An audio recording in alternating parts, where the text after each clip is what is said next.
তো চলুন কথা না বাড়িয়ে ঘটনাতে চলে যাব। আমাদের আজকের 121তম এপিসোডের প্রথম যে ঘটনাটি আপনাদের সাথে শেয়ার করবো, এই ঘটনাটি আমাদেরকে যিনি পাঠিয়েছেন তার নাম মোহাম্মদ ইশতিয়াক আহমেদ রৌনক ইসলাম জায়েদ। তো আমরা সংক্ষেপে জায়েদ ভাই বলবো, অনেক বড় নামটা। তো ওনার বর্ণনা অনুযায়ী ঘটনার সময়কাল 2010 সাল। ঘটনাটি ঘটেছিল ওনার এক মামাতো বোনের সাথে। তারা ছিলেন 4 ভাই বোন, 2 ভাই 2 বোন। তো 2 বোনের মধ্যে ঘটনাটি ঘটে ছোট বোনের সাথে। যিনি বড় বোন তার একটি ছেলে সন্তান ছিল, সেই সন্তানটির নাম ছিল নূর। তো ছোট বোনের বিয়ের পর থেকে তিনি একটি মারাত্মক সমস্যায় ভুগছিলেন আর কি। সেটা হলো যখনই তিনি গর্ভবতী হতেন, 2 মাস 2.5 মাস এরকম একটা সময়, হঠাৎ করে রাতের বেলা তিনি চিৎকার দিয়ে ঘুম থেকে উঠে পড়তেন আর পেটে প্রচন্ড যন্ত্রণা অনুভব করতেন।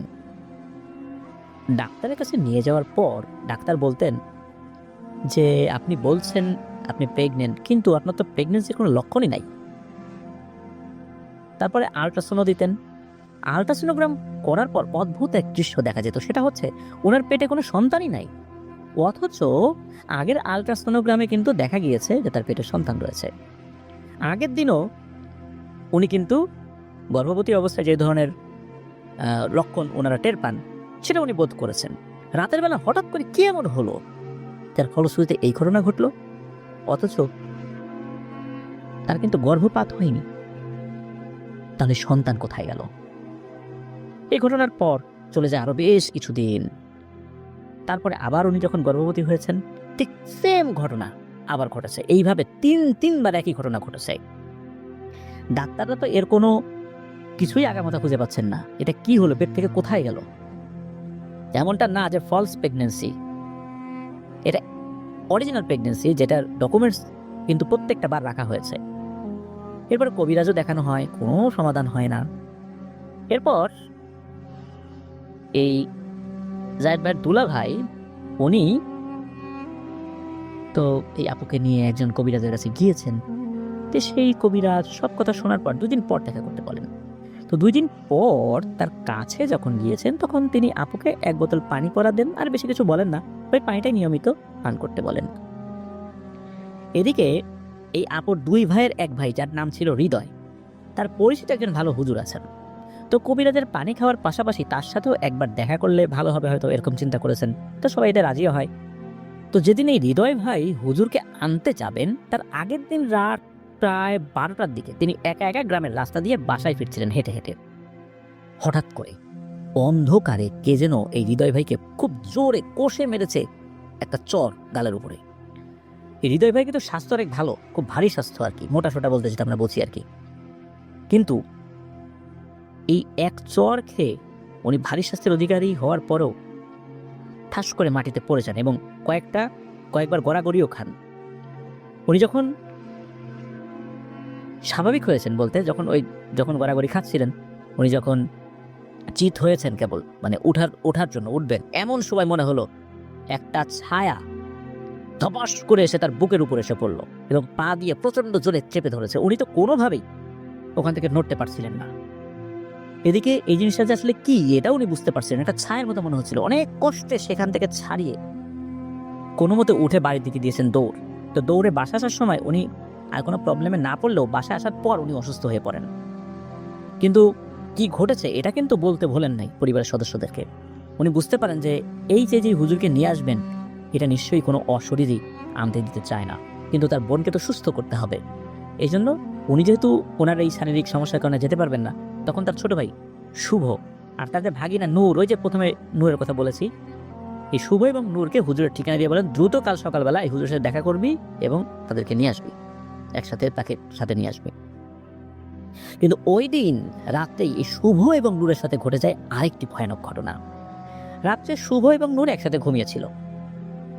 তো হঠাৎ করে নূর শুভর হাত ধরে বিছানা থেকে টেনে হিচড়ে নিচে নামাতে থাকে এবং একই সাথে অনেক গালাগালি করতে থাকে।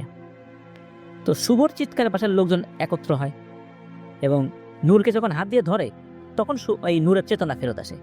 তখন নূর জানায় যে এতক্ষণ যে সে কি করছিল, কি হচ্ছিল, কি বলছিল এই বিষয়ে সে কিচ্ছু বলতে পারে না। সে তো ঘুমিয়েছিল, সে দাঁড়িয়ে আছে কেন, সে উঠলো কখন, আর লোকজন এখানে এত লোক কি করে ঘরের মধ্যে।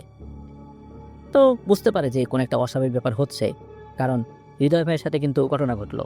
ওই রাত্রে আবার নূর এবং শুভের সাথে এই ঘটনা ঘটলো। যাই হোক, দোয়া দুরুদ পরে ওদেরকে ঝাড়ফুঁক করে বাড়ির লোকজন যেটা জানেন আর কি ওদেরকে আবার শুইয়ে দেন। তো বেশ অনেকক্ষণ হয়ে যায়। এই শুভ ভাই যিনি, ওনার তো একটু ঘুম ঘুম ভাব আসছে। তখন হঠাৎ করে শুভ ভাই শুনতে পায় কে যেন কানের কাছে ফিস ফিস করে বিশ্রী ভাষায় তাকে গালিগালাজ করছে। কিন্তু এই শব্দ, এই যে নূর যে, সে কিন্তু কিছু শুনতে পারছে না। কিছুক্ষণ এভাবে চলে। তো শুভ ভাই তো নূরকে বলছে, এই নূর তুই কিছু শুনতে পাচ্ছিস? তো বলে, না আমি কিছু শুনি না।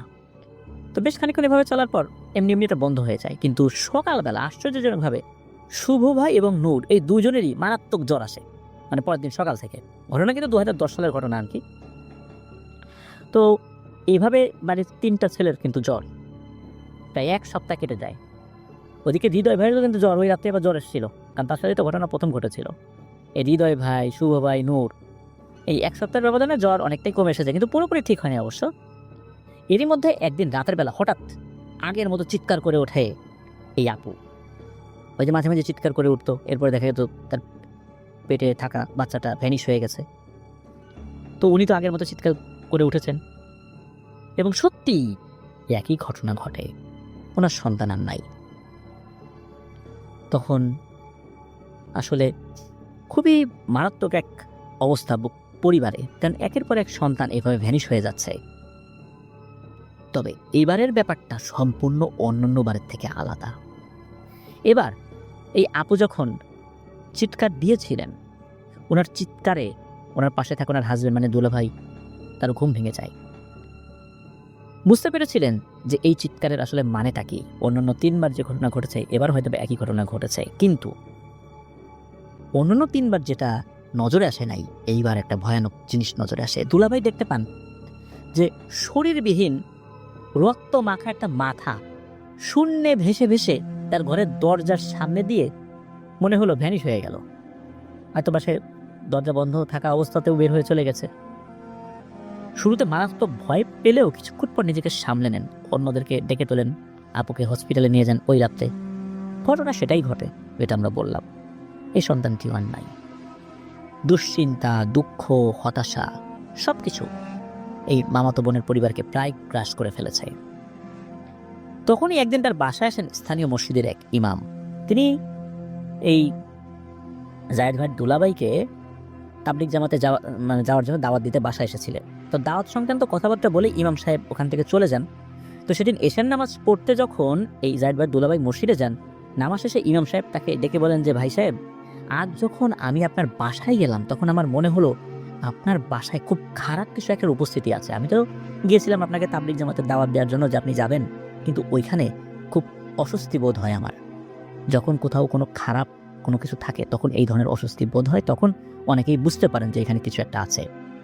তো যদি কিছু মনে না করেন, আমি কি জানতে পারি যে আপনার বাসায় কোনো গুরুতর সমস্যা চলছে কিনা? এরপর ইমাম সাহেবকে এই জায়েদ ভাই দুলাভাই সবকিছু খুলে বলেন। ইমাম সাহেব কিন্তু আগে জানতেন না ব্যাপারটা। ওনারা যদিও আশেপাশে অনেক জায়গায় খোঁজখবর করেছিলেন, অনেক হুজুর দেখানোর চেষ্টা করেছেন, কিন্তু ওনার কাছে জান নাই, আর উনিও বিষয়টা জানতেন না আসলে।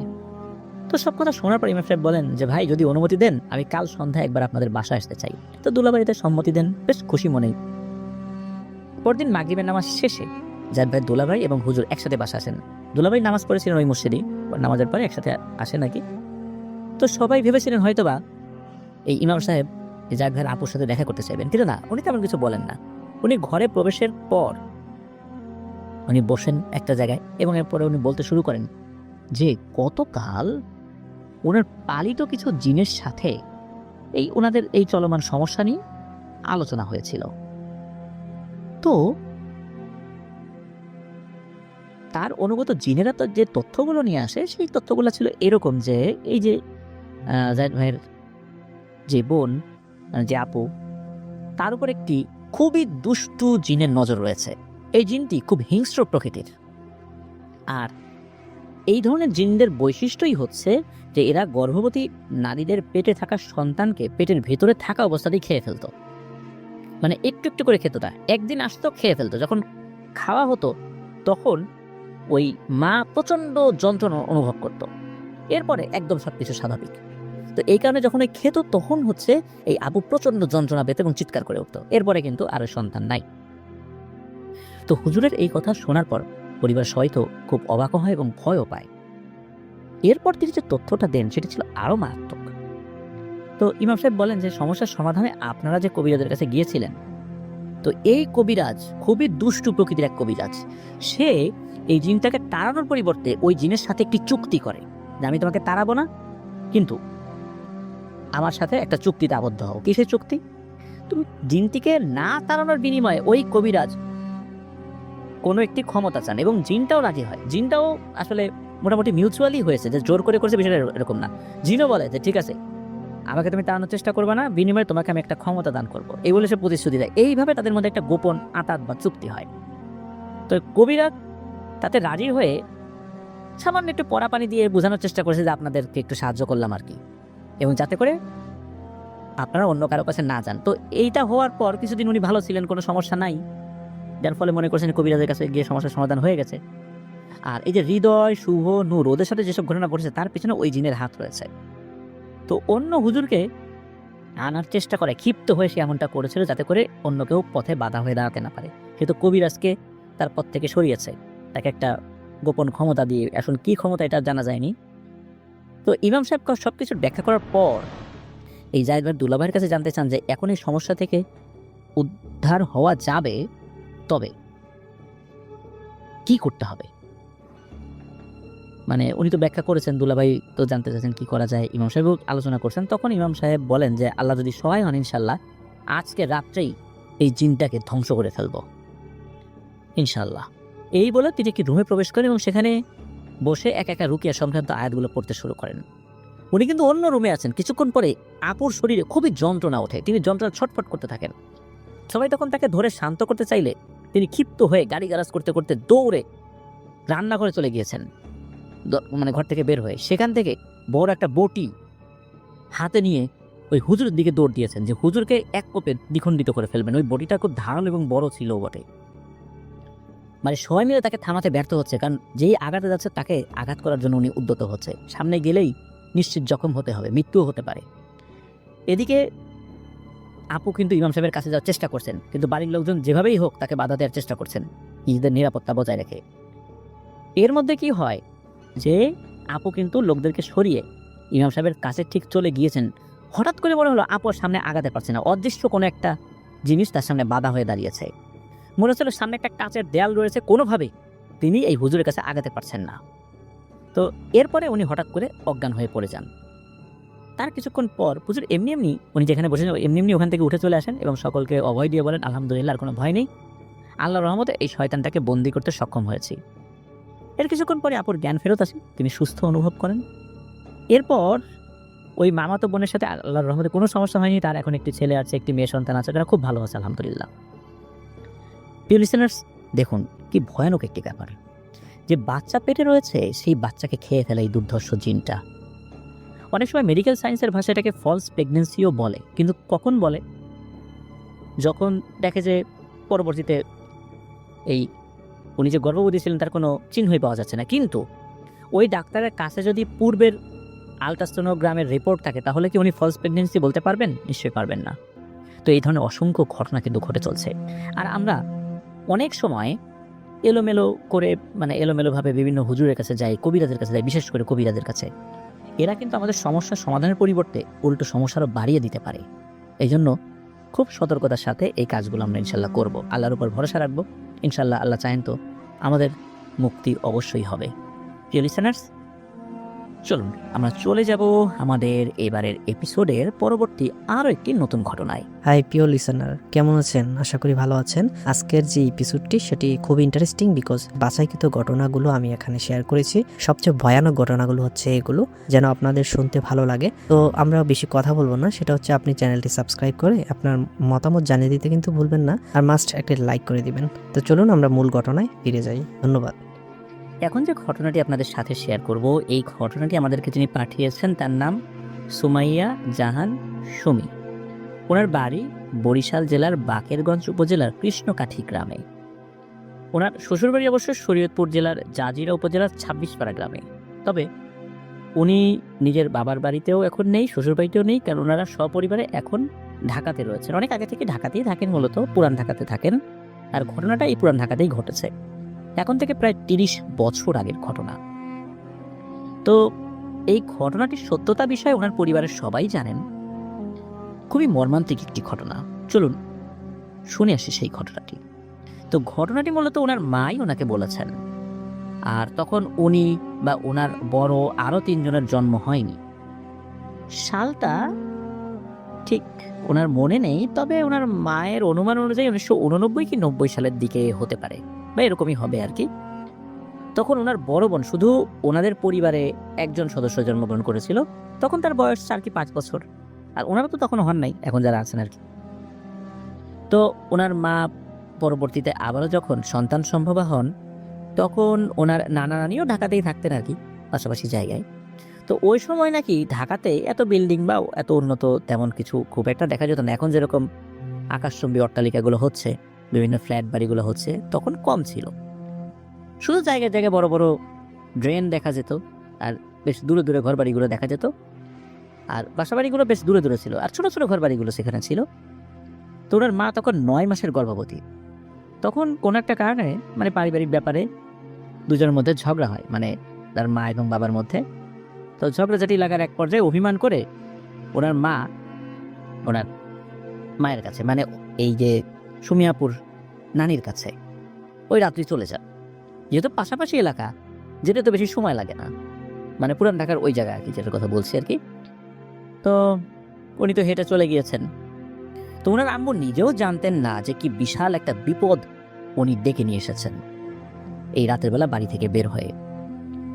ওই সময় আসলে রাত কয়টা ছিল, খুব যে বেশি রাত ছিল এরকমও না, লোকজন হাঁটাচলা করছিল। তবে যেহেতু উনি গর্ভবতী ছিলেন, ওই সময় রাস্তায় আসা যাওয়া করা, হাঁটাহাঁটি করাটা ওনার জন্য বেশ বিপজ্জনকই ছিল বটে। কিন্তু ওই সময় তার মাথায় এগুলা কাজ করেনি। উনি বেশ রাগী একজন মানুষ। তার হাজবেন্ডের সাথে ঝগড়া হয়েছে, বাসা কাছাকাছি তার মায়ের বাড়ি, রাগ করে ওই জায়গা চলে গেছেন।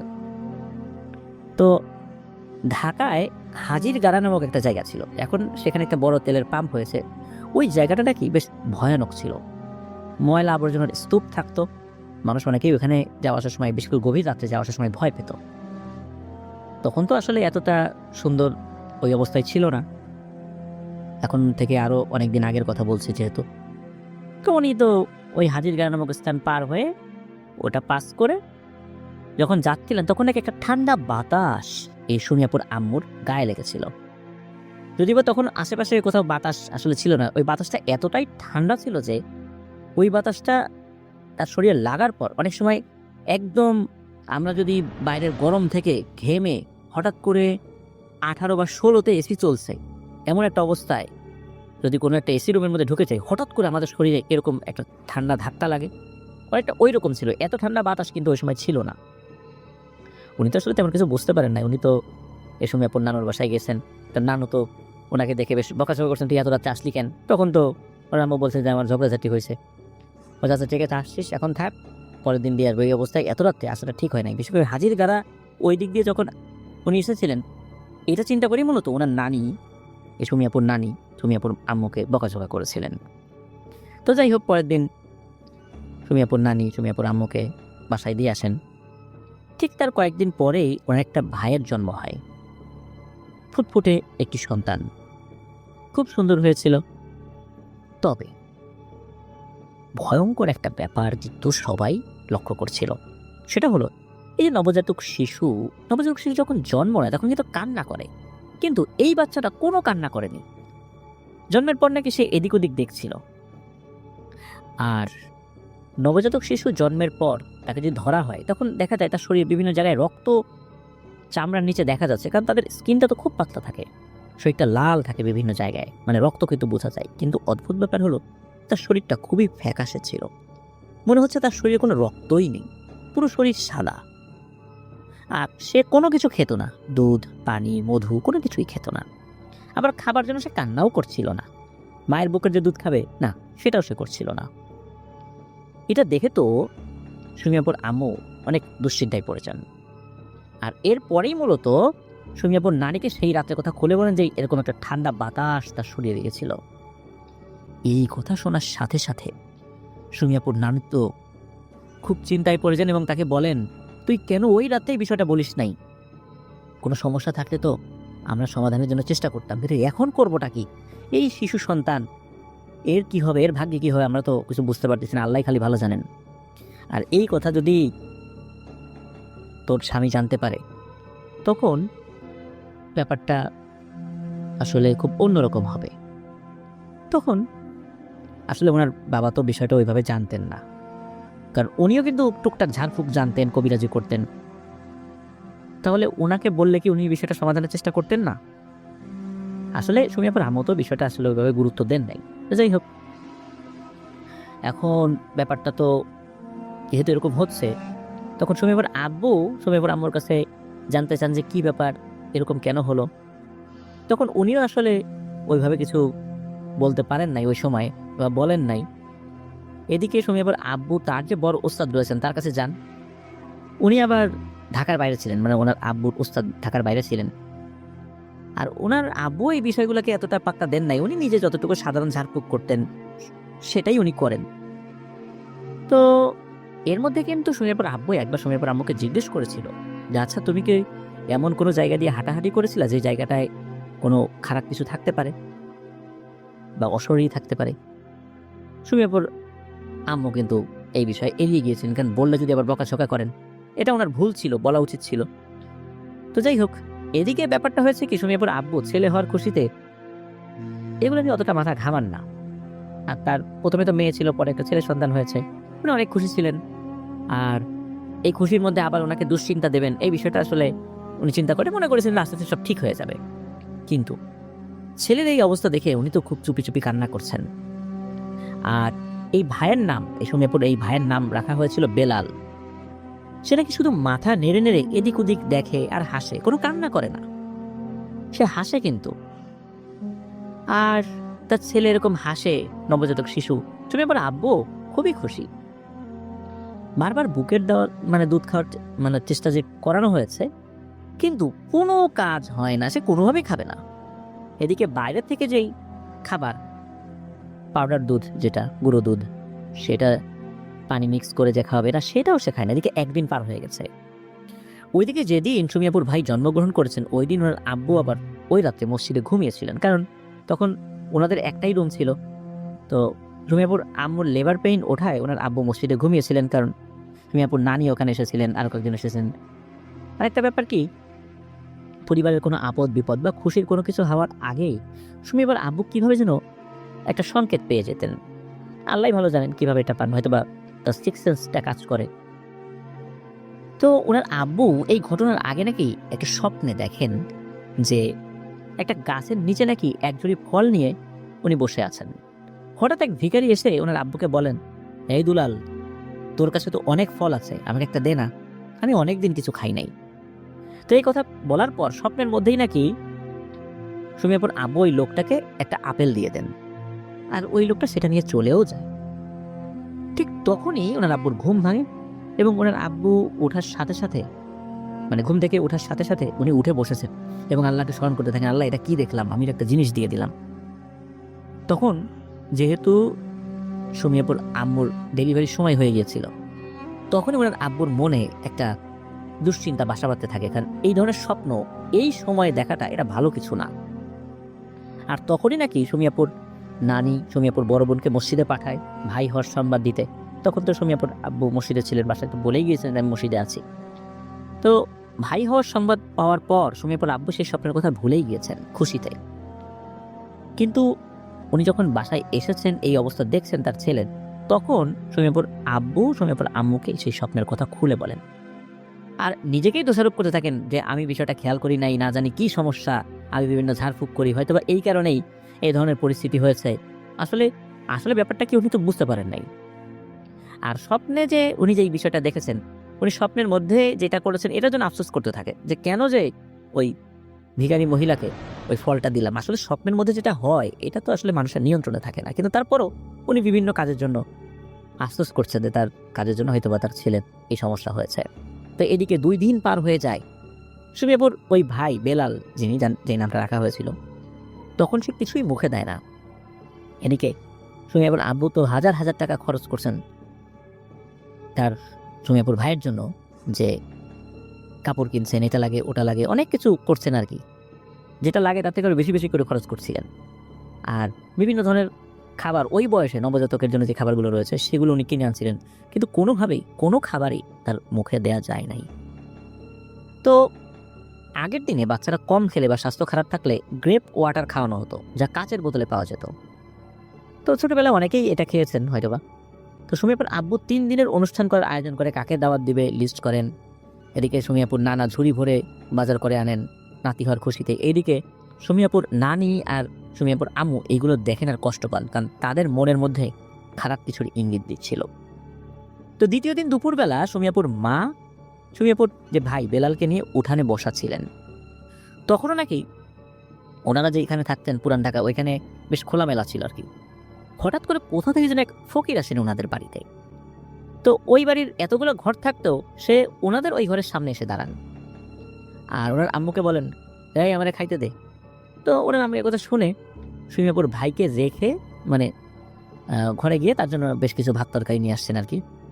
উনি কি সেই খাবার খায়ও, আর খাওয়া শেষে বলে, তোর একটা নতুন কাপড়ের আঁচল এর টুকরাতে আঁচল থেকে মানে এক টুকরা কেটে এনে দিতে হবে, এবং বলেন যে যেই কাপড়টা উনি এখনো ব্যবহার করেন নাই এই ধরনের কাপড়। প্রথমে শুনে সুমিয়াপুর আম্মু একটু ভয় পেলেও পরে বসে এনে দিয়েছেন। তখন ওই ফকিরটা বলেন, এই তোর পোলারে এখানে নিয়ে আয় আমার কাছে। ছেলেটাকে যখন নিয়ে আসা হয় তখন উনি বলছেন, তুই তো তোর পোলারে শেষ করে দিছিস একদম, কি যে করবো এখন আমি নিজেই এখন বুঝতে পারতেছি না। তো সুমিয়াপুর আম্মু এই কথা শুনে তো অবাক হন। এরপর নাকি ওই লোকটা সুমিয়াপুর আম্মুকে বলেন, এই একটা শলার ঝাড়ু নিয়ে আয় তো। সুমিয়াপুর আম্মু এটাও এনে দিয়েছেন। লোকটা নাকি কি পরে ফু দেন ওই মানে ওই ঝাড়ুতে আর কি, শলার ঝাড়ুতে। এবং ওই ঝাড়ুটা ওই ছোট্ট বাচ্চা বেলাল 2 দিন বয়স হয়েছে তার হাতের মুঠোতে ধরিয়েছেন, মানে হাতের মুঠোর সাথে টাচ করিয়েছেন।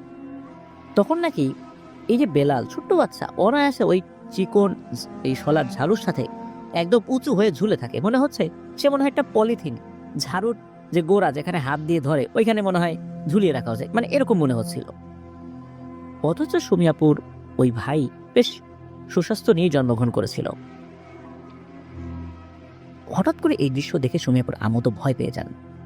এরপর ওই ফকির লোকটা আঁচল পরে দেন এবং বলেন, সময় শেষ, ওর যা ক্ষতি হওয়ার তোরাই করছিস, ওর ভিতরে কিচ্ছু নাই, এখন আর কিচ্ছু করে লাভ নাই রে, আমি কিচ্ছু করতে পারবো না, বড় আশা নিয়ে আসছিলাম, আল্লাহ আল্লাহ কর, যদি আল্লাহ রহমত করে, তাছাড়া কেউ কিছু করতে পারবে না। তখন সুমিয়াপুর আম্মুকেও আঁচলটা দিয়ে বলেন, এটা তো সাথে রাখবেই। একটা সময় বলেছিল, কতদিন বলেছিল ওনার ঠিক মনে নাই, সুমিয়াপুরও মনে নাই। এবং ফকির বলে দেন যে পরে যদি এরকম কখনো হয় তাহলে আর ভয় নাই, আর কিছু হবে না, যদি কখনো দেখিস ভয় পাস না, এই আঁচলে রাখবি বাচ্চাকে। তবে অবাক করা ব্যাপার হলো, ওই লোককে সুমিয়াপুর আম্মু কখনো ভিক্ষা করতে দেখেনও নাই, এর আগেও দেখেন নাই, পরেও দেখেন নাই। তবে ওই লোকটা বলেছিল যে তোর বাচ্চারে তো চোরাচুন্নিতে খাইয়া ফেলাইছে, আর এটাও বলেছিল যে তোর এই বাচ্চাকে যখন চোরাচুন্নিতে পাইছে তখন থেকে খাওয়া শুরু করছে, আর চোরাচুন্নি যদি কাউকে একবার ধরে এরকমই নাকি হয়, আর সাথে সাথে ক্ষতি করে না, আস্তে আস্তে একদম ভেতর থেকে শেষ করে দেয়। আর বেলালকেও একই ঘটনা ঘটিয়েছে এই চোরাচুন্নি। তো যাই হোক, ওই ফকিরটা বিদায় নেওয়ার আগে নাকি চোখের পানিও ফেলেছিল দুঃখে, যাহা উনি কিছুই করতে পারেন না, এটা ওনার আফসোস ছিল। এ কথা বলার পর সুমিয়াপুর আম্মুও কান্না করতে থাকেন আর কি, আল্লাহকে স্মরণ করতে থাকেন। এদিকে 3 দিনের অনুষ্ঠান হবে, সবাই ব্যস্ত। 3য় দিন চলেও আসে। সেই দিনে ওনার ভাই কিচ্ছু খাচ্ছে না, টানা 3টা দিন সে কিচ্ছু খায় নাই। মায়ের বুকের এক ফোঁটা দুধ না, এক ফোঁটা পানি না, কিচ্ছু না। এদিকে সন্তানের চিন্তায় টানা 3 দিন একরকম না ঘুমানোর কারণে সুমিয়াপুর আম্মু অনেকটা দুর্বল হয়ে পড়েছেন।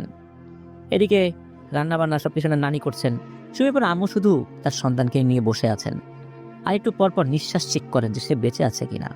কারণ একটানা 3 দিন এক ফোঁটা পানিও না খেয়ে কোনো সন্তানকে বেঁচে থাকতে পারে নবজাতক শিশু? সেই বাচ্চাটা আসলে কিভাবে বেঁচে ছিল, এটাও এক বিস্ময়কর ব্যাপার। আল্লাহ হায়াত রেখেছিলেন। তো সুমিয়াপুর আম্মুর মুখে চিন্তার ভাব সব সময় থাকতো, আর সুমিয়াপুর আম্মু সব সময় সুমিয়াপুর ওই নবজাতক ভাইয়ের দিকে তাকিয়ে থাকতেন আর কান্না করতেন। এইভাবে সেই ভয়ঙ্কর কাল রাত চলে আসে। সুমিয়াপুর আম্মু এবং সুমিয়াপুর নানি একসাথে বসে ওই বেলাল নামক যে ছোট্ট নবজাতক শিশু তাকে পাহারা দিচ্ছেন। এদিকে সুমিয়াপুর আব্বু নানি বাসায় থাকার কারণে সুমিয়াপুর নানার ঘরে গিয়ে ঘুমাতেন, যেহেতু বাসায় জায়গার শর্ট ছিল। তো সুমিয়াপুর নানিও অনেক রাত হওয়ায় সুমিয়াপুর আম্মুকে বলেন যে শেফালি, তুই এখন একটু ঘুমা, আমি জাগনা আছি, তুই 3 দিন ধরে ঘুমাস না, এরকম হলে তো তুই মরে যাবি। তখন সুমিয়াপুর আম্মু বলেন যে আমার তো ঘুম আসে না মা, আমার বাচ্চাধান মনে হয় বাঁচবে না।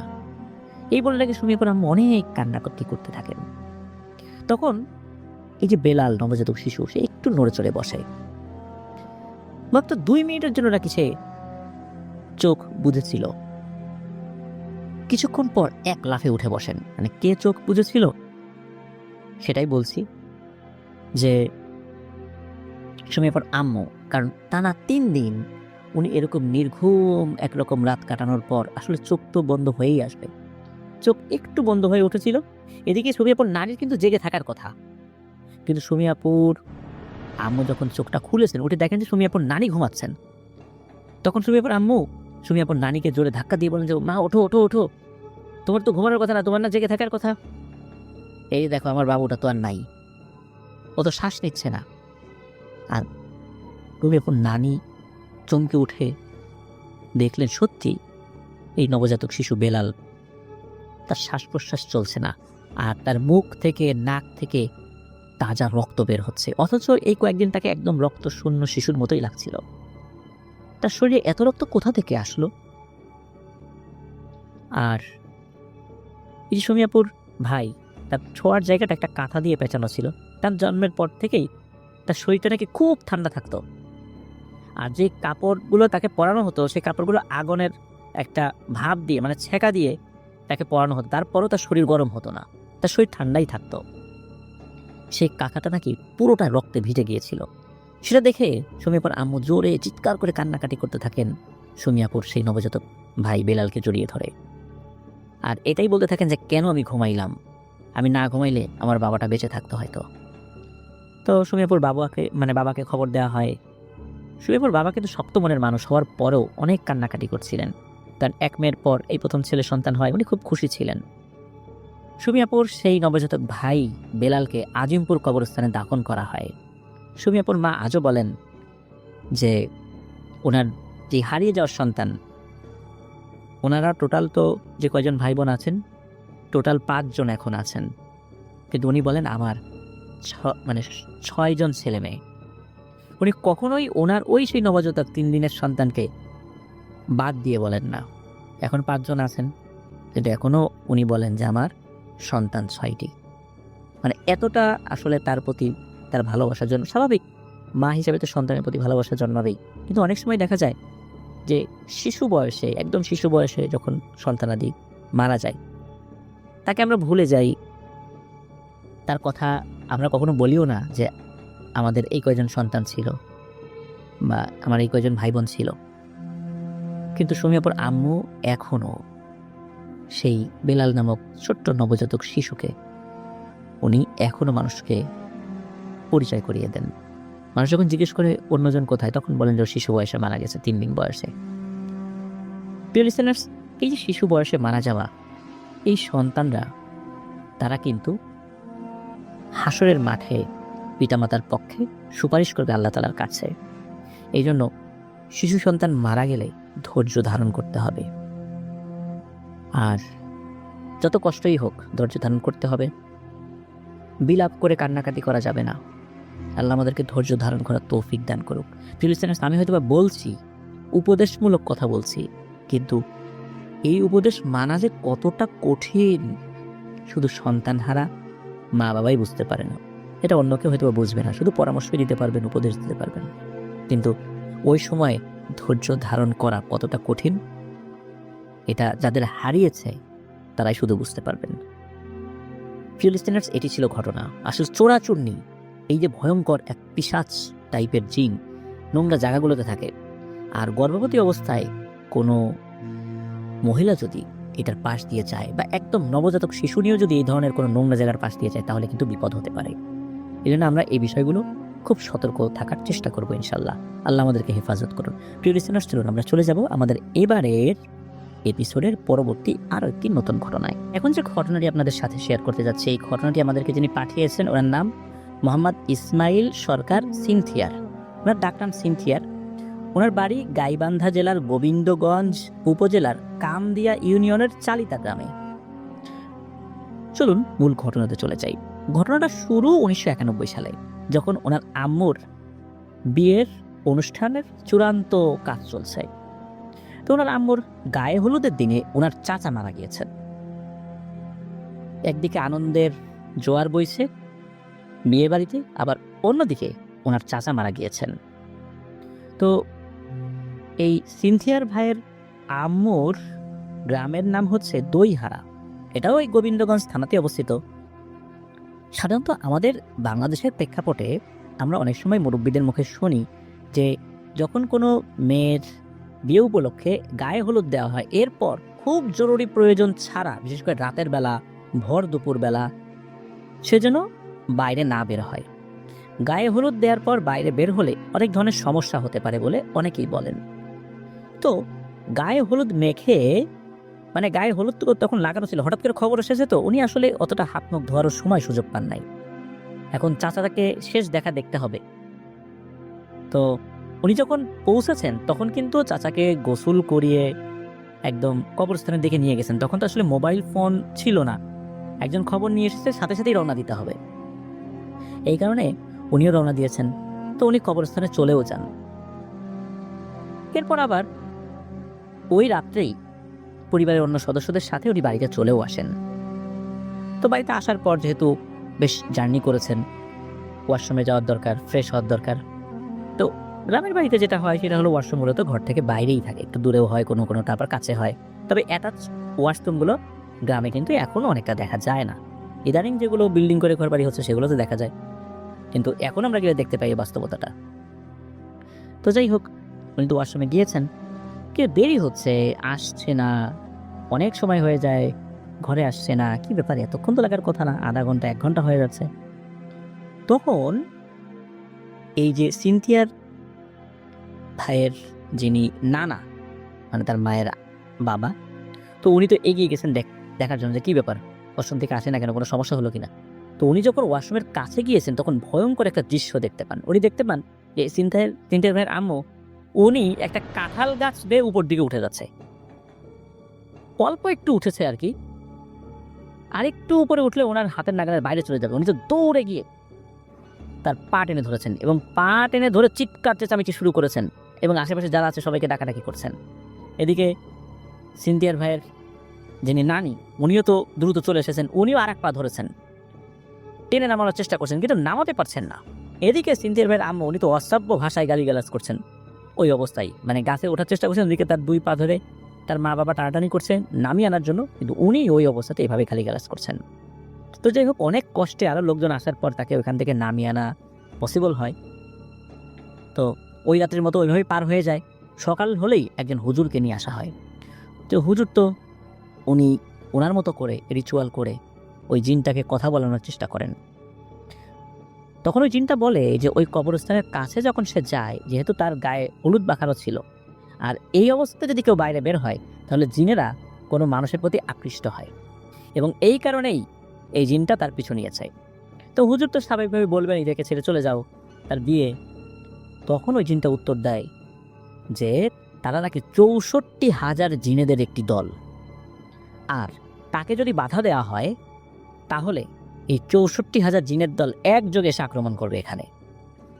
সুতরাং তাকে যেন বাধা দেওয়ার চেষ্টা না করে ওই হুজুর। আর হুজুরকেও হুমকি দিয়ে যায় যে হুজুর, তুমি এখান থেকে মানে কেটে পড়ো, তা না হলে তোমার খবর করে ছেড়ে দিব। তো এই ধরনের হুমকি পাওয়ার পর আসলে হুজুর কিন্তু ওই লেভেলের কোনো রাকি ছিলেন না। উনি সাধারণ মানের যেই রুকিয়াগুলো করার দরকার, স্বাভাবিকভাবে জিন বড়িতে ধরলে যেভাবে ছাড়ফুঁক করেন উনি ওইটাই করতেন আর কি, জিন হাজির করা। কিন্তু খুব বড় ধরনের জিনদের সাথে যুদ্ধ করার মতো অবস্থা বা এলেম ওনার আসলে ওইভাবে ছিল না। তখন হুজুর বলেন যে আপনারা ভালো কোনো হুজুর দেখেন, আমি আজকের মতো চলে যাই, তবে আমি এই বাড়িটা বন্ধ করে দেওয়ার চেষ্টা করছি। তো উনি ওনার মতো করে বাড়ি বন্ধ করে চলেও যান এবং বলে যান যে আরও ভালো কোনো হুজুরের কাছে যেতে। ওই রাত্রে ওই যে হুজুর যিনি, উনি তো নিজের বাড়িতে ঘুমিয়ে আছেন। হঠাৎ করে উনি দেখতে পান কি ব্যাপার, উনি না ঘরের মধ্যে ছিলেন, ঘরের দরজা বন্ধ, অথচ খাট সমেত উনি বাড়ির উঠোনে। এরপরে আরো ভয়ানক জিনিস দেখতে পান, সেটা হলো উনি দেখেন যে ওনার বিছানার ভিতরে অনেকগুলো সাপ কিলবিল কিলবিল করছে। উনি তো লাফ দিয়ে বিছানা থেকে নেমে যান, নামার পরে দেখেন ওনার উঠোন ভর্তি, আশেপাশে সব জায়গায় সাপ ঘোরাঘুরি করছে। উনি তো চিৎকার চেঁচামেচি শুরু করেছেন, ঘরের থেকে লোকজন চলে আসছে। এখন এসে দেখে যে ঘরের এই যে চকিটা বা খাটটা এটা বাইরে। সবাই বলে কি ব্যাপার, খাট বাইরে কেন? তখন উনি বলেন যে এই ঘটনা, কিন্তু অন্য লোকরা এসে কিন্তু এরকম সাপটা অন্য কিছু দেখে নাই। তো হুজুর তো প্রচণ্ড ভয় পেয়েছেন, কারণ এই রুগী দেখে আসার সময় কিন্তু জিনে হুমকি দিয়েছিল। তো পরের দিন সকালবেলা হুজুর কিন্তু এই যে সিনথিয়ার ভাইয়ের নানার কাছে এসে বলেন যে এই ঘটনা, এই যে দেখেন আমি তো এই বিপদে পড়েছিলাম, এখন এই ট্রিটমেন্ট এই সংক্রান্ত কোনো কাজে আমার জড়িত হওয়া চলবে না, এমনিতেই আমি পারতাম না, তারপরও নিশ্চয়ই বুঝতে পারছেন। আর এই জিনগুলোকে এখন বিরক্ত করা যাবে না, এতে করে পরবর্তীতে আরও সমস্যা হতে পারে। আপনারা কিছু আমল করেন, আমি যতটুকু পারি আরও কিছু বিষয় আপনাদেরকে শিখিয়ে দেওয়ার চেষ্টা করব, কিন্তু এর বাইরে আর কোনো কিছু করা যাবে না। তো এরপরে কিছুটা থেমেও যায়, আর কোনো সমস্যা হচ্ছে না, সিনথিয়ার ভাইয়ের আম্মু স্বাভাবিক হয়ে যান। তো যে আমলগুলো শিখে দেওয়া হয়েছিল সেগুলোও ওনারা করছেন, মানে ওই রকম সমস্যা আর হচ্ছে না, আর হুজুরের ওই সমস্যাটাও থেমে যায়। এরপর যখন সিনথিয়ার ভাই জন্ম নেন, একটু বড় হন, ওনাকে হেফজোখানাতে ভর্তি করে দেওয়া হয়। আর যেই হেফজোখানাতে ভর্তি করে দেওয়া হয়, এই মাদ্রাসাটা ছিল ওনার বাড়ির পাশে। তো উনি যেহেতু বাড়ির পাশে ভর্তি হয়েছিলেন, রাতের বেলা উনি বাড়িতেই থাকতেন। আর শুরুর দিকে তো যখন ভর্তি হয়েছেন পড়াশোনার চাপ কম, এই জন্য উনি স্কুলে যে ভর্তি ছিলেন, ওই স্কুল থেকে নাম কাটান নাই, উনি স্কুলেও যেতেন। তো এইভাবে যখন 4 পারা মুখস্থ হয়ে গেছে, তখন হুজুর বুঝালেন বিশেষ করে সিনথিয়ার ভাইয়ের পরিবারকে যে এখন যেহেতু ভোরবেলা উঠতে হবে, অন্যান্য বাচ্চারা যেভাবে হেফজোখানায় পড়ে কিন্তু ভোরবেলা উঠতে হয়, পড়াশোনার একটা ধারাবাহিকতা আছে, এখন তো বাসায় থাকা চলবে না, এখন মাদ্রাসাতেই রাখাটা জরুরি। তখন পরিবার থেকে বলেন হ্যাঁ ঠিক আছে, তাহলে ও মাদ্রাসায় থাক। তো উনি তখন মাদ্রাসায় থাকা শুরু করেন। এখানেও ঘটে অদ্ভুত এক ঘটনা, সেটা হলো উনি নাকি ঘুমের মধ্যেই হাঁটা শুরু করতেন এবং হেঁটে হেঁটে বাড়ির দিকে যাওয়া শুরু করতেন। সবাই তখন চিন্তা করেছিল হয়তো ঘুমের মধ্যে হাঁটার অভ্যাস হয়েছে। অনেক সময় বাচ্চারা এরকম হয়, ঘুম থেকে উঠে সোজা হাঁটা শুরু করে, এরকম সমস্যা কিন্তু বাচ্চাদের দেখা যায়। কিন্তু উনি তো মোটামুটি একটু বড়ই হয়েছিলেন, একদম ছোট ছিলেন না, কিছুটা তো বড় হয়েছিলেন, স্কুলে ভর্তি হয়েছিলেন, আবার মাদ্রাসায় যাচ্ছিলেন। শুরুর দিকে কেউ কিছু মনে না করলেও পরবর্তীতে এমন কোনো ঘটনা ঘটে যার প্রেক্ষাপটে পরিবারের সদস্যরা এই বিষয়ে গুরুত্ব দিতে বাধ্য হন। কারণ দীর্ঘদিন তো এই ধরনের কোনো সমস্যা ছিল না। একদিন রাত্রে হঠাৎ করে দেখা গেল এই সিনথিয়ার ভাই নাই। সবার মনে একটাই প্রশ্ন, দরজা ভেতর থেকে লাগানো সত্ত্বেও উনি কিভাবে বাইরে গেলেন? সারা রাত ওনাকে খোঁজা হলো, কোথাও ওনাকে পাওয়া গেল না। ওনাকে না পেতো তার পরিবারের সদস্যরা কান্নাকাটি শুরু করে দিয়েছে। সিনথিয়ার ভাইয়ের খোঁজ মেরে এই ঘটনা 2 দিন পর ওনাদের গ্রাম থেকে 4টা গ্রাম পরে একটা দল, যারা ওই গ্রামের আর কি, 4টা গ্রাম পর একটা গ্রাম, ওই দল হলো ওই গ্রামেরই মানুষ আর কি, তার রাতের বেলা মাছ ধরার জন্য বের হয়ে দেখে যে উনি রাস্তা দিয়ে হেঁটে যাচ্ছেন। তখন ওরা নাকি বলে, এই ছেলে তুমি কোথায় যাও? এর মধ্যে কি হয়েছে, ওই দলের মধ্যে একজন আবার সিনথিয়ার ভাইকে চিনতো, বিশেষ করে তার পরিবারের সাথে যোগাযোগ ছিল। উনি বড় কারণে শুনেছিলেন যে এই সিনথিয়ার ভাই হারিয়ে গেছেন। প্রথম দিকে চিনতে পারেন, এরপর হঠাৎ করে দেখে বলল, আরে এ তো সিনথিয়ার, ও তো 2 দিন ধরে ওর কোনো খবর নাই, ও এখানে কিভাবে এলো? তখন উনি যখন তার হাত স্পর্শ করেছেন তখন তার সেন্স ফেরত আসে। আসলে উনি এই 2 দিন কোনো সেন্সেই ছিলেন না, উনি যে কোন দিক দিয়ে হেঁটে যাচ্ছিলেন, কি করছিলেন কিচ্ছু বলতে পারেন না। যখন তাকে ধরেছে তখন ওনার হুঁশ আসে, চারদিকে তখন ফজরের আজান দিচ্ছে। তো উনি তো 2 দিন কি হয়েছে কিচ্ছু বলতে পারেন না, কোথায় যাচ্ছেন কি হয়েছেন, উনি তো জানেন মাদ্রাসায় শুয়ে আছেন, এখানে উনি কিভাবে এলেন? তো তখন ওই লোকটি মাছ ধরা বাদ দিয়ে, তার দলের লোকটা মাছ ধরতে যায়, উনি দ্রুত সিনথিয়ার ভাইকে নিয়ে তার বাড়িতে যান। তো অল্প সময়ের, মানে খুব যে বেশিক্ষণ লেগেছে তা না, 4 গ্রাম তো কিছু দূর পরপরই গ্রাম ছিল, মোটামুটি 1 ঘন্টার মধ্যে বাড়িতে পৌঁছেন। সকালবেলা ছেলেকে, মানে সূর্যর আলো ফোটার পর ডাকাডাকি শুরু করেছে, যখন এই সিনথিয়ার ভাইকে যিনি নিয়ে এসেছেন, তখন বাড়ির লোকজন দরজা খুলে এই দৃশ্য দেখেছেন, আনন্দে সবাই কান্নাকাটি শুরু করে দিয়েছেন। যে এইভাবে সকালবেলা তাকে দেখতে পাবে এটা তো আসলে কল্পনাতেও ছিল না। তখন ওই লোকটি বলেন যে কিভাবে তাকে উদ্ধার করা হয়েছে, যা আশয় বিষয় সব কিছু বলেন আর কি। তো ওই দিন ওনাকে ভালো একজন হুজুরের কাছে নিয়ে যাওয়া হয় এবং অনেক তদবির করা হয় বেশ সময় ধরে। আল্লাহর অশেষ রহমতে এই সমস্যা থেকে উনি মুক্তি পেয়েছিলেন। তো ওই হুজুর বলেছিলেন যে যেই জিনটা এই সিনথিয়ার ভাইয়ের মাকে আসর করেছিল, ওই জিনটাই নাকি এই সিনথিয়ার ভাইকে নিয়ে গিয়েছিল। আর উনি 2 রাত কোথায় ছিলেন, কীভাবে ছিলেন, এই বিষয়ে হুজুরও কিছু বলতে পারে নাই, আর সিনথিয়ার ভাইয়েরও কোনো মনে নেই। তো এরপরে উনি মাদ্রাসায় রাত্রেবেলা থাকতেন না, বাড়িতেই থাকতেন। যেহেতু বাসা কাছাকাছি, বাড়িতে থেকেই উনি সবসময় মাদ্রাসায় ক্লাস করতেন। এভাবেই উনি আল্লাহর রহমতে কোরআনে হাফেজ হয়েছেন। বর্তমানে উনি ঢাকা কলেজ থেকে অনার্স শেষ করেছেন। তবে আল্লাহর রহমতে আর কোনো সমস্যা হয়নি ওনার। তো এটি ছিল ঘটনা। ধন্যবাদ জানাচ্ছি সিনথিয়ার ভাইকে। আপনার নিজের সাথে ঘটেছে একটি ঘটনা আপনাদের ওয়ার্ল্ডের লিসেনারদের জন্য শেয়ার করেছেন। প্রিয় লিসেনার্স, এখানে একটি কথা, সেটা হচ্ছে যে মেয়েরা বিয়ের সময় গায়ে হলুদ দেওয়ার পর বা গায়ে হলুদ মেখে বা দেওয়ার পর অকারণে বাড়ি থেকে বাইরে বের হতে হয় না। সিনথিয়ার ভাইয়ের আম্মু কিন্তু কারণেই বের হয়েছিলেন, অকারণে নয়, কারণ তার চাচা মারা গিয়েছিলেন। কিন্তু দেখেন উনি কবরস্থানের কাছে গিয়েছিলেন। এই জন্য আমাদের মুরব্বীরা যেগুলো বলেন যে অনেকগুলো কথা, যে কথাগুলো আমরা অনেক সময় কুসংস্কার মনে করি, কিন্তু বাস্তবতা কিন্তু এটাই যে সব কথা কুসংস্কার না, আবার অনেকগুলো বিষয় কুসংস্কার রয়েছেন। অনেকগুলো বিষয় কুসংস্কার হিসাবে আমাদের সমাজে আছে যেগুলোর কোনো ভিত্তি নাই বা আদতে এই টাইপের কথা ধর্মেও সাপোর্ট করে না। আর ওইটার যে কোনো খারাপ দিক রয়েছে বা ভালো দিক রয়েছে এটাও প্রমাণিত হয় না। কিন্তু এই যে ব্যাপারটা যে আমাদের মুরব্বীরা বলেন যে গায়ে হলুদ দেওয়ার পর বাইরে না যেতে, এই ব্যাপারটা কিন্তু এই ঘটনায় আবারও প্রমাণিত হলো যে আসলে সব জিনিসই কুসংস্কার নয়। অনেক জিনিস আমাদের আশেপাশে এখনও ঘোরাফেরা করছে যা আমরা পালন করি না কুসংস্কার মনে করে। যে কোনো সময় সেগুলোর মাধ্যমে আমাদের বিপদ ঘটে যেতে পারে। আল্লাহ আমাদেরকে হেফাজত করুন। প্রিয় লিসেনার্স, চলুন আমরা চলে যাব আমাদের এবারের এপিসোডের পরবর্তী আরও একটি নতুন ঘটনায়। এখন যে ঘটনাটি আপনাদের সাথে শেয়ার করতে যাচ্ছি, এই ঘটনাটি আমাদেরকে যিনি পাঠিয়েছেন তার নাম মোহাম্মদ সুজন বিশ্বাস। ওনার বাড়ি রাজবাড়ী জেলার কালুখালী উপজেলার রতনদিয়া ইউনিয়নের রতনদিয়া গ্রামে। বর্তমানে উনি মদিনা গ্রুপে চাকরি করছেন। উনি যে ঘটনাটি আমাদেরকে পাঠিয়েছেন, এই ঘটনাটি ওনার আপন বড় কাকার সাথে ঘটেছিল। সময়টা 1980 কি 81 এইরকম সময় হবে, নির্দিষ্ট করে সাল বলা মুশকিল, তবে এরকম সময় হতে পারে বলে আমাদেরকে জানিয়েছেন। মাস ছিল জ্যৈষ্ঠ মাস। ওই বড় কাকার নাম হচ্ছে আবুল, মানে আবুল কাকা। তো ওনার একজন মামা ছিল, মানে বড় কাকার মামা।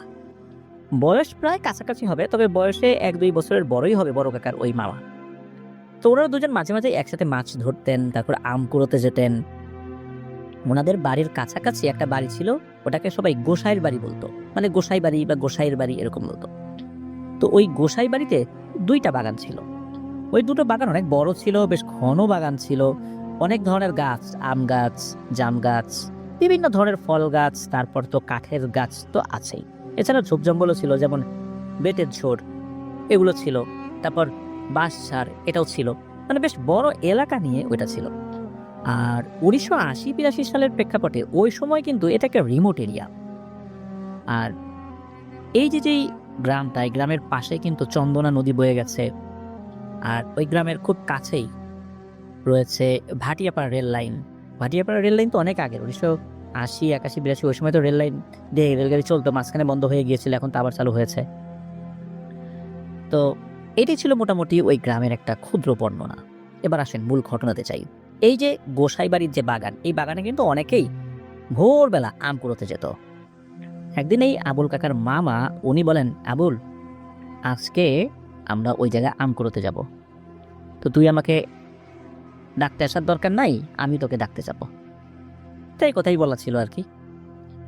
এদিকে হয় কি, এই আবুল কাকা যিনি, উনি তো রাত্রে খাওয়া দাওয়া করে ঘুমিয়েছেন। আর ঘটনা যখন ঘটে তখন ওনার বয়স কিন্তু কম ছিল না, 20 বছরের উপরে বয়স ছিল, 20, 22 বা 25 বছর হতে পারে। এখন উনি তো শুয়েছেন, চিন্তা করছেন ওনার মামা তো ওনাকে ডাকতে আসবেন। হঠাৎ করে রাতের বেলা ঘুম ভেঙে গেছে। চিন্তা করলেন যে কি ব্যাপার, মামা এখনো ডাকতে আসলো না। যেহেতু ঘুম ভেঙে গেছে, যাই আমি গিয়ে মামাকে ডাকতেই, বাসা তো কাছাকাছি ছিল। তো উনি কি করেছেন, ডাকতে গেছেন।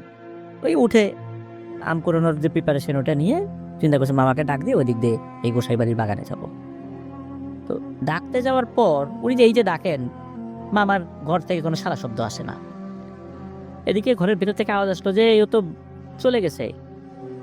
তখন এই আবুল কাকা চিন্তা করলেন যে কি ব্যাপার, মামার আমারে ডাকতে আসার কথা, আমি উল্টো চলে আসলাম, আর সে চলে গেছে, মানে আমাকে না নিয়ে ওই গোসাইর বাগানে চলে গেল একা একা একা একা আম কুড়ানোর জন্য। বেশি আম পাবে এই জন্য মনে হয় আমাকে না বলে একা একা চলে গেছে। মানে উনি এইরকম চিন্তা করছেন, মনটা খারাপ করলেন উনি।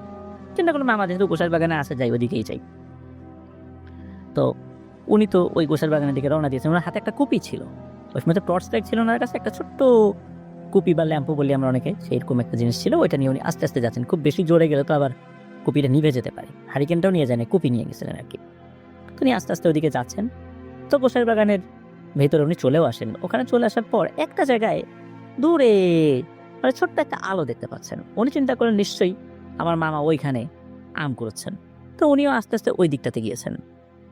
তো ওই দিকটাতে যখন গিয়েছেন তখন দূর থেকে দেখেন যে ওই আলো কোনো আসলে কোনো হারিকেন বা কুপি বা এই টাইপের আলো না, ভিন্ন ধর্মী একটা ছোট্ট আলো।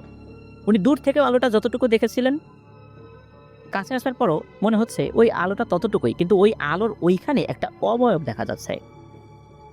অবয়বটা চেহারা দেখা যাচ্ছে না, পেছন থেকে দেখা যাচ্ছে ওই অবয়বটাও আম কুড়োচ্ছে।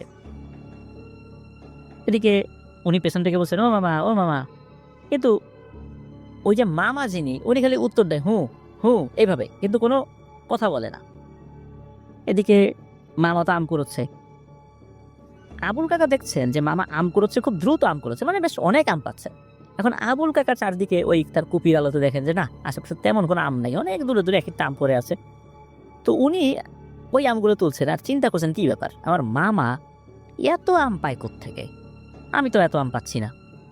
উনি পিছন থেকে আবার দেখেন, ও মামা তোমার দিকে আসবো, তুমি এত আম পাচ্ছ। তখন ওই ওটা তখন কোনো উত্তর দেয় না, মানে হু হা কিচ্ছু না। একটু আগে তো হু হু এরকম বলছিল, কিন্তু এখন আর সেটা কিচ্ছু করছে না। এরপরে কি হয়, উনি যখন আরেকটু এগিয়ে দেখার চেষ্টা করছেন যে কি ব্যাপার, মামা কথা বলে না কেন, তখন যখন আরেকটু এগিয়েছেন তখন দেখেন যে এই যে অবয়বটা, এই অবয়বটা মানুষের মতো অবয়ব পেছন থেকে, কিন্তু মনে হচ্ছে তার মাথাটা বাঁকা। মাথা বাঁকা বলতে যদি কারো ঘাড় বাঁকা হয়, ঠিক যেমন একপাশে কাত করা থাকে, মনে হচ্ছে এইরকম। কিন্তু মামা তো এরকম না, মামার তো এরকম মাথা বাঁকা না বা ঘাড় বাঁকা না। এরপর উনি চিন্তা করেন যে এটা কি আসলেই মামা না অন্য কিছু। আর এতক্ষণ যাকে আম কুড়োনো দেখছিলেন আম গাছের নিচে, আসলে সে তো আম গাছের নিচে আম কুড়োচ্ছে না, একটা বেতের ঝোরের কাছে আম কুড়োচ্ছে। আর ওইখানে তো আম গাছ নাই, আম গাছ তো অন্যদিকে। তাহলে ওইখানে কি পড়ে আছে যে মামা সেখান থেকে ওই জিনিস কুড়োচ্ছে? এইটা যখন উনি বুঝতে পেরেছেন, হঠাৎ করেই মনে হলো ওই অভাবটা নাই আর ছোট্ট আলোটাও নাই। তখন তো উনি ভয় পেয়েছেন যে মনে হয় এটা স্বাভাবিক কিছু না। এর মধ্যে কি হয়েছে, হঠাৎ করে প্রচন্ড জোরে ঝড় শুরু হয়েছে। আসলে ওই সময় কিন্তু ঝড়ের সময় না, আর এমন ঝড় মনে হচ্ছে ওই যে আশেপাশে যে ঝোপঝাড় আছে এগুলো মনে হচ্ছে মাটি থেকে উঠে এসে তাকে জাপটে ধরবে, এমন মনে হচ্ছে। ঝোপঝাড় এইভাবে তার উপর এসে উপড়ে পড়ার মতো অবস্থা দেখে উনি প্রচন্ড ভয় পেয়েছেন এবং মনে হলো যে এইখান থেকে এক্ষুনি বের হওয়া দরকার। উনি ওখান থেকে দ্রুত বের হয়েছেন। মানে উনি ওই আম টাম কি কুড়িয়েছেন না কুড়িয়েছেন ওইদিকে তার কোনো খেয়াল নাই। উনি এক দৌড় দিয়েছেন ওই বাগান থেকে বের হওয়ার জন্য। কোন দিক দিয়ে বের হবেন, বাড়ি কোন দিকে, ওই দিকে আর খেয়াল নাই। চোখ যেদিকে গিয়েছে ওইদিকে দৌড় দিয়েছেন। আর আমার যে কুপিটা তো নিভে গিয়েছে ওই বাতাসে, কুপি ওখানে ফেলেই দিয়েছেন দৌড়। তো বাগান থেকে বের হয়ে খানিকটা এগিয়ে গেলেই এই যে ভাটিয়াপাড়া রেল লাইন যেটা, এটা পড়ে। তো উনি ওই রেল লাইনের উপরে উঠেছেন, কেবল ওখানে উঠে একটু হাঁপাচ্ছেন আর কি। এমন সময় পেছন থেকে একটা গায়েবী আওয়াজ আসে। গায়েবী আওয়াজে একটা কথা বলে ওঠে, আবুল, আজকের মতো ছেড়ে দিলাম, তবে তোকে কিন্তু একটা জিনিস দিতে হবে। তোর ভাগ্য ভালো, তবে এই জিনিসটা দিলে আমি তোর আর কোনো ক্ষতি করব না। তুই ব্রাহ্মণ বাড়ি গিয়ে চাল ডাল এগুলো দিয়ে আসবি তোর সাধ্য অনুযায়ী। মনে রাখিস, ব্রাহ্মণ বাড়ি গিয়ে চাল ডাল এগুলো দিয়ে আসবি। তো এই কথা শোনার পর এই আবুল কাকা, আসলে ওনারও তো সাহস ছিল, আর রেল লাইনের ভিতরে চলে এসে দুই পাশে রেলের লাইট চিন্তা করেছে এখানে তো লোহা আছে, আমার ভয় তো আর নাই। উনি আবার বলে উঠছেন, ধর বেটা, তোর চাল ডাল তুই দে, যা ভাগ এখান থেকে। এই কথা যেই না বলেছেন, ওনার পায়ের কাছে মনে হলো ধরাম করে কি যেন একটা পড়লো। উনি তাকিয়ে দেখেন, ওনার গায়ে পড়ে নাই, পায়ের কাছে পড়েছেন। তাকিয়ে দেখেন যে ওইটা আসলে একটা বড় পাকা তাল। এই তালটা ওনার পায়ের কাছে এসে পড়েছে। রেল লাইনে যে স্লিপার, ওই সময় কিন্তু কাঠের স্লিপারগুলো ইউজ করতো।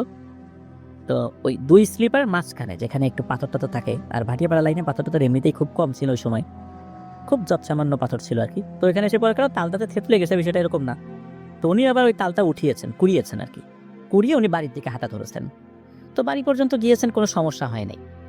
সকালবেলা উনি দেখছেন যে তালটা আসলে কেমন, দেখছেন তাল বেশ ভালোই তাল, কারণ ওই বাগানে কিন্তু তাল গাছ ছিল। আর যদিও বা ভাদ্র মাসে তাল পাকে, তো ওরা ওই তালটা পাকাই ছিল আর কি। আর তখন চলছিল জ্যৈষ্ঠ মাস, মানে আম পাকার সময় আর কি। সাধারণত আম পাকার পরে আমরা তালটা দেখি, এরকম আর কি অবস্থা আর কি। এবার আসেন আমরা পরের অংশে চাই, যে এই যে ওই জিনিসটা বললো যে ব্রাহ্মণ বাড়িতে গিয়ে, মানে ওইখানে একটা বাড়ি ছিল, সেখানে ব্রাহ্মণরা থাকতো, সবাই ব্রাহ্মণ বাড়ি বলতো। ব্রাহ্মণ বাড়ি গিয়ে চাল ডাল দিতে কেন বললো? তো ওই জিনিসটা তো আসলে আবুল কাকা ওইখানেই অস্বীকৃতি জানিয়ে চলে আসেন। এর কয়েকদিন মোটামুটি স্বাভাবিকই যায়। উনি কিন্তু এই ঘটনাটা বাসায় কাউকে বলেন নাই। ওনার মা কিন্তু মারা গিয়েছিলেন আরো আগে, ওনার বাবা জীবিত ছিলেন। ওনার বাবা অনেক কবিরাজি জানতেন, টুকটাক অনেক ঝাড়ফুঁকো করতেন আর কি, ওনার সাধ্যে যতটুকু কোলায়। উনি ওনার বাবাকে ওই বিষয়টা বলেন নাই। তো পরের দিন যখন ওনার যে মামাকে উনি বলেছেন, কি ব্যাপার মামা, তোমাকে ডাকতে গেলাম তুমি নাই। বলেন, আমি তো উল্টো তোকে ডাকতে আসছি, আর তোকে ডাকতে এসে তোকে না হবে আমি আমার বাসায় চলে গেছি। তো তোকে যখন ডাকতে আসি তুই ওই সময় হয়তো আমার বাসায় ডাকতে গেছিলি। তো উনি ওনার মামাকে ওই বিষয়টা বলেন নাই। এর কয়েকদিন পর একদিন রাতের বেলা উনি খেতে বসেছেন, হঠাৎ করে বাইরে থেকে একটা ডাক আসে, এই আবুল, এইভাবে একটা ডাক। উনি ওই একটা ডাক যখন শুনেছেন, শোনার পর উনি দ্বিতীয়বার ওই ডাকটা শোনেন নাই। উনি চিন্তা করেন কি ব্যাপার, কে ডাক দিল। পরবর্তীতে বাইরে বের হয়ে উনি কিচ্ছুটাই কিচ্ছু দেখেন নাই। উনি চিন্তা করলেন হয়তো বা মনের ভুল। তার ঠিক পরের দিন উনি রাতের বেলা খাবার খেতে বসেছেন। ঠিক খাবার খাওয়ার সময়, যখন খাবার খাওয়া অর্ধেক হয়েছে এমন একটা সময়, হঠাৎ বাইরে থেকে সেই ডাক, হে আবুল, এইভাবে ডাক, এইভাবে টানা 3 দিন ওনাকে ডাক দিয়েছে। তো উনি তো বুঝতে পারছেন নিশ্চয়ই ওই যে জিনিসটা, ওই জিনিসটা কিছু নিয়েছে, কিন্তু তারপরেও উনি ওনার বাবাকে কিছু বলেন নাই। এবার 3 দিন চলে যাওয়ার পর আরো কয়েকদিন আর কোনো ডাকটাক হয়নি, এরকম 3বার ডাক হয়েছে আর কি। একদিন সন্ধ্যার দিকে ওনার বাবা, মানে এই আবুল কাকার বাবা, উনি বলছেন যে, এই আবুল, গরুর তো ঘাস কাটা হলো না, তুই একটু দ্রুত গিয়ে ঘাস কেটে নিয়ে আয়। তো ওই সময়ে যেই জায়গাটাতে উনি ঘাস কাটার জন্য বের হন, সেই জায়গাটা আজকে যদি কেউ ওই সাইটে যায়, ওখানে কালুখালী উপজেলা কমপ্লেক্স দেখতে পারেন। এবং ওই কালুখালী উপজেলা কমপ্লেক্স যেখানে, তার ঠিক কাছাকাছি একটা জায়গায় শ্মশান ছিল। তো উনি ওই জায়গাটাতে এসেছেন, তখনও সন্ধ্যা লাগে নাই। তো উনি একটা বস্তা এনেছেন আর কাঁচি এনেছেন আর কয়েক গোছা দড়ি এনেছেন, যাতে ঘাস কাটার পর সেগুলো বাঁধা যায় বা অন্য কোনো কাজ করা যায় বা বস্তার মুখটা বাঁধা যায় আর কি। চিকন দড়ি নিয়ে আসেন আর কি। তো উনি এসে ঘাস কাটছেন, ওদিকে সন্ধ্যা লেগে গেছে। উনি তো আসছেনই সন্ধ্যার একটু আগে। তো সন্ধ্যা হয়ে গেছে, অন্ধকার নেমে এসেছে। ওই দিন আবার বেশ জ্যোৎস্না ছিল। তো তখন মনে হলো যে না, এখন আর ঘাস কাটবো না, ঘাস কাটা শেষ। উনি একটা জায়গায় ঘাস কাটছিলেন, ওইখানে একটু ওইখানে ওই ঘাসগুলো জমিয়ে রাখে, আবার আর জায়গায় যাচ্ছিলেন, এইভাবে আর কি ঘাস কাটছিলেন। পরে সব ঘাসগুলো একত্র করে উনি বস্তার মধ্যে ভরবেন, এরকমই পরিকল্পনা ছিল। তো উনি কিছু কিছু ঘাস ভিতরে ভরেছেন। হঠাৎ করে উনি ফোঁস ফোঁস আওয়াজ শুনতে পেলেন। চিন্তা করলেন কি ব্যাপার, এই ফোঁস ফোঁস আওয়াজ আসে কোত্থেকে। পেছন দিকে তাকিয়ে উনি যেটা দেখতে পান, ওটা দেখে মারাত্মক ভয় পান। উনি দেখেন বিশাল আকৃতির গরু বলতে ষাঁড় গরু, শিং দুটো বড় বড়, চোখ দুটো লাল টকটকে জল জল করছে এবং চোখ দুটো থেকে আলো বের হচ্ছে।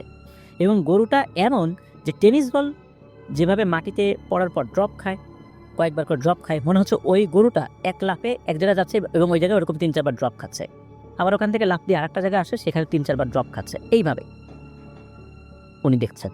তো ওটা দেখেই উনি প্রচণ্ড ভয় পান এবং বুঝতে পান উনি তো এবার গোদানের খপ্পরে পড়েছেন। আর গোদান যদি কারো পিছু লাগে তাকে মেরে ফেলে। এখন উনি কি করবেন? উনি হাতে যে কাঁচিটা ছিল আর বস্তা ছিল, দুটোই নিয়ে, মানে বস্তায় তখন অল্প ঘাস ঢুকাতে পেরেছেন, পুরো বস্তার ঘাসগুলো তখনও বাইরে ছিল, এগুলো কেটে কয়েক জায়গায় জড়ো করেছেন আর কি। যতটুকু ঘাস ভরেছিলেন ওই বস্তাটা কাঁধে নিয়ে আর কাঁচিটা নিয়ে উনি দিয়েছেন দৌড় বাড়ির দিকে। ওনার বাড়ির দিকে দৌড় দেওয়ার সময় একটা জায়গা পড়ে, ওখানে আইল আছে। তো উনি যখন ওইদিকে দৌড় দিয়েছেন, মাঝে মাঝে পেছন দিকে তাকাচ্ছিলেন। উনি দেখতে পাচ্ছিলেন যে ওই ভয়ঙ্কর ষাঁড় গরুটা পেছন পেছন ছুটে আসছে ওনার দিকে। আর সেই গরুটাই যখন জোরে জোরে নিঃশ্বাস ছাড়ছে, তখন ফোঁস আওয়াজ হচ্ছে। তো উনি তো বাড়ির দিকে যখন দৌড় দিয়ে ওই আইলের কাছে এসেছেন, তখন উনি হুমড়ি খেয়ে পড়ে গেছেন।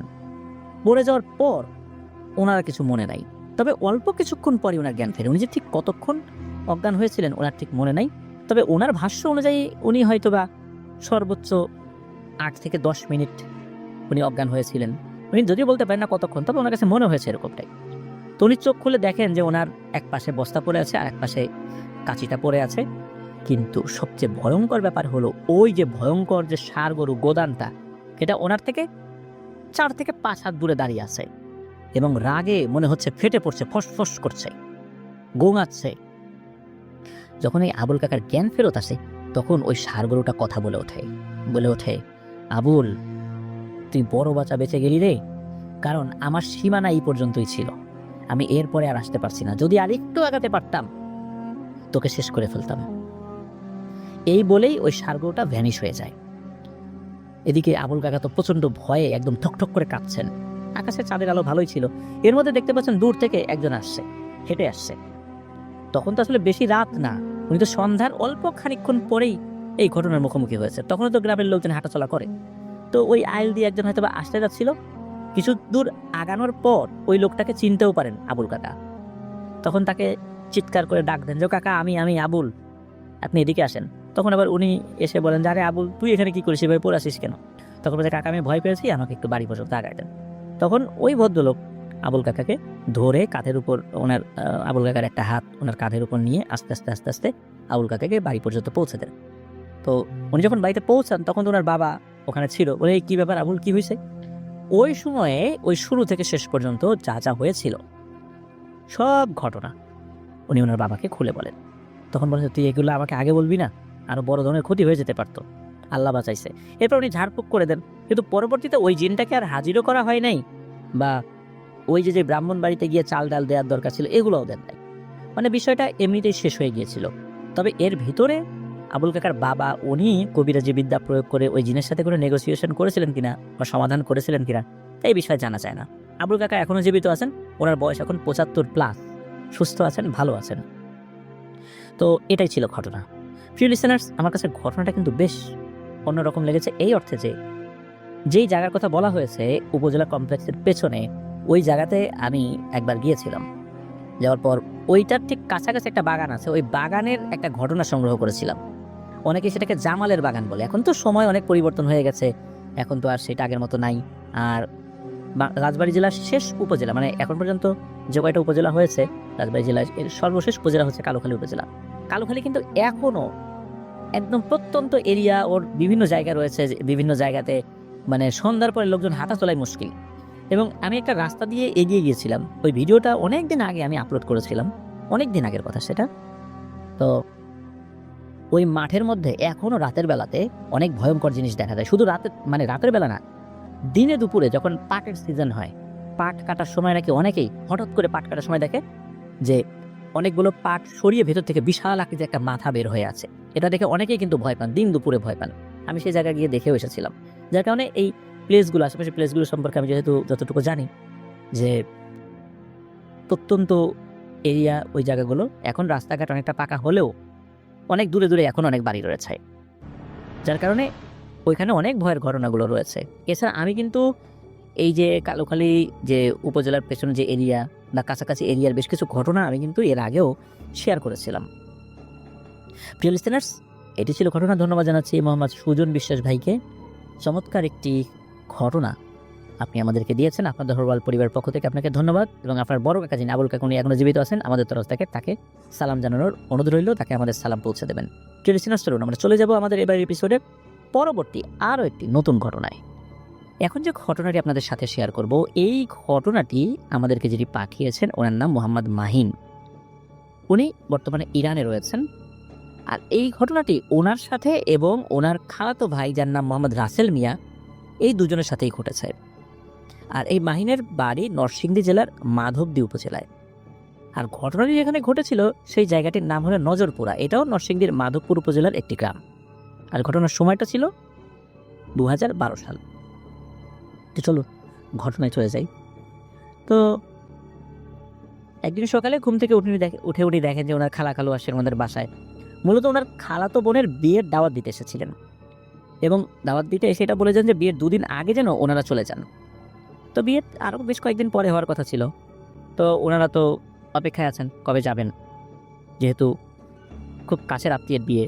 তো বিয়ের 2 দিন আগে এই যে মাহিন ভাই উনি আগে চলে যান, কারণ বাসায় কাজ ছিল। বলা হলো যে মাহিন ভাই আগে যাবেন আর বিয়ের দিন ওনার মা বাবা যাবেন।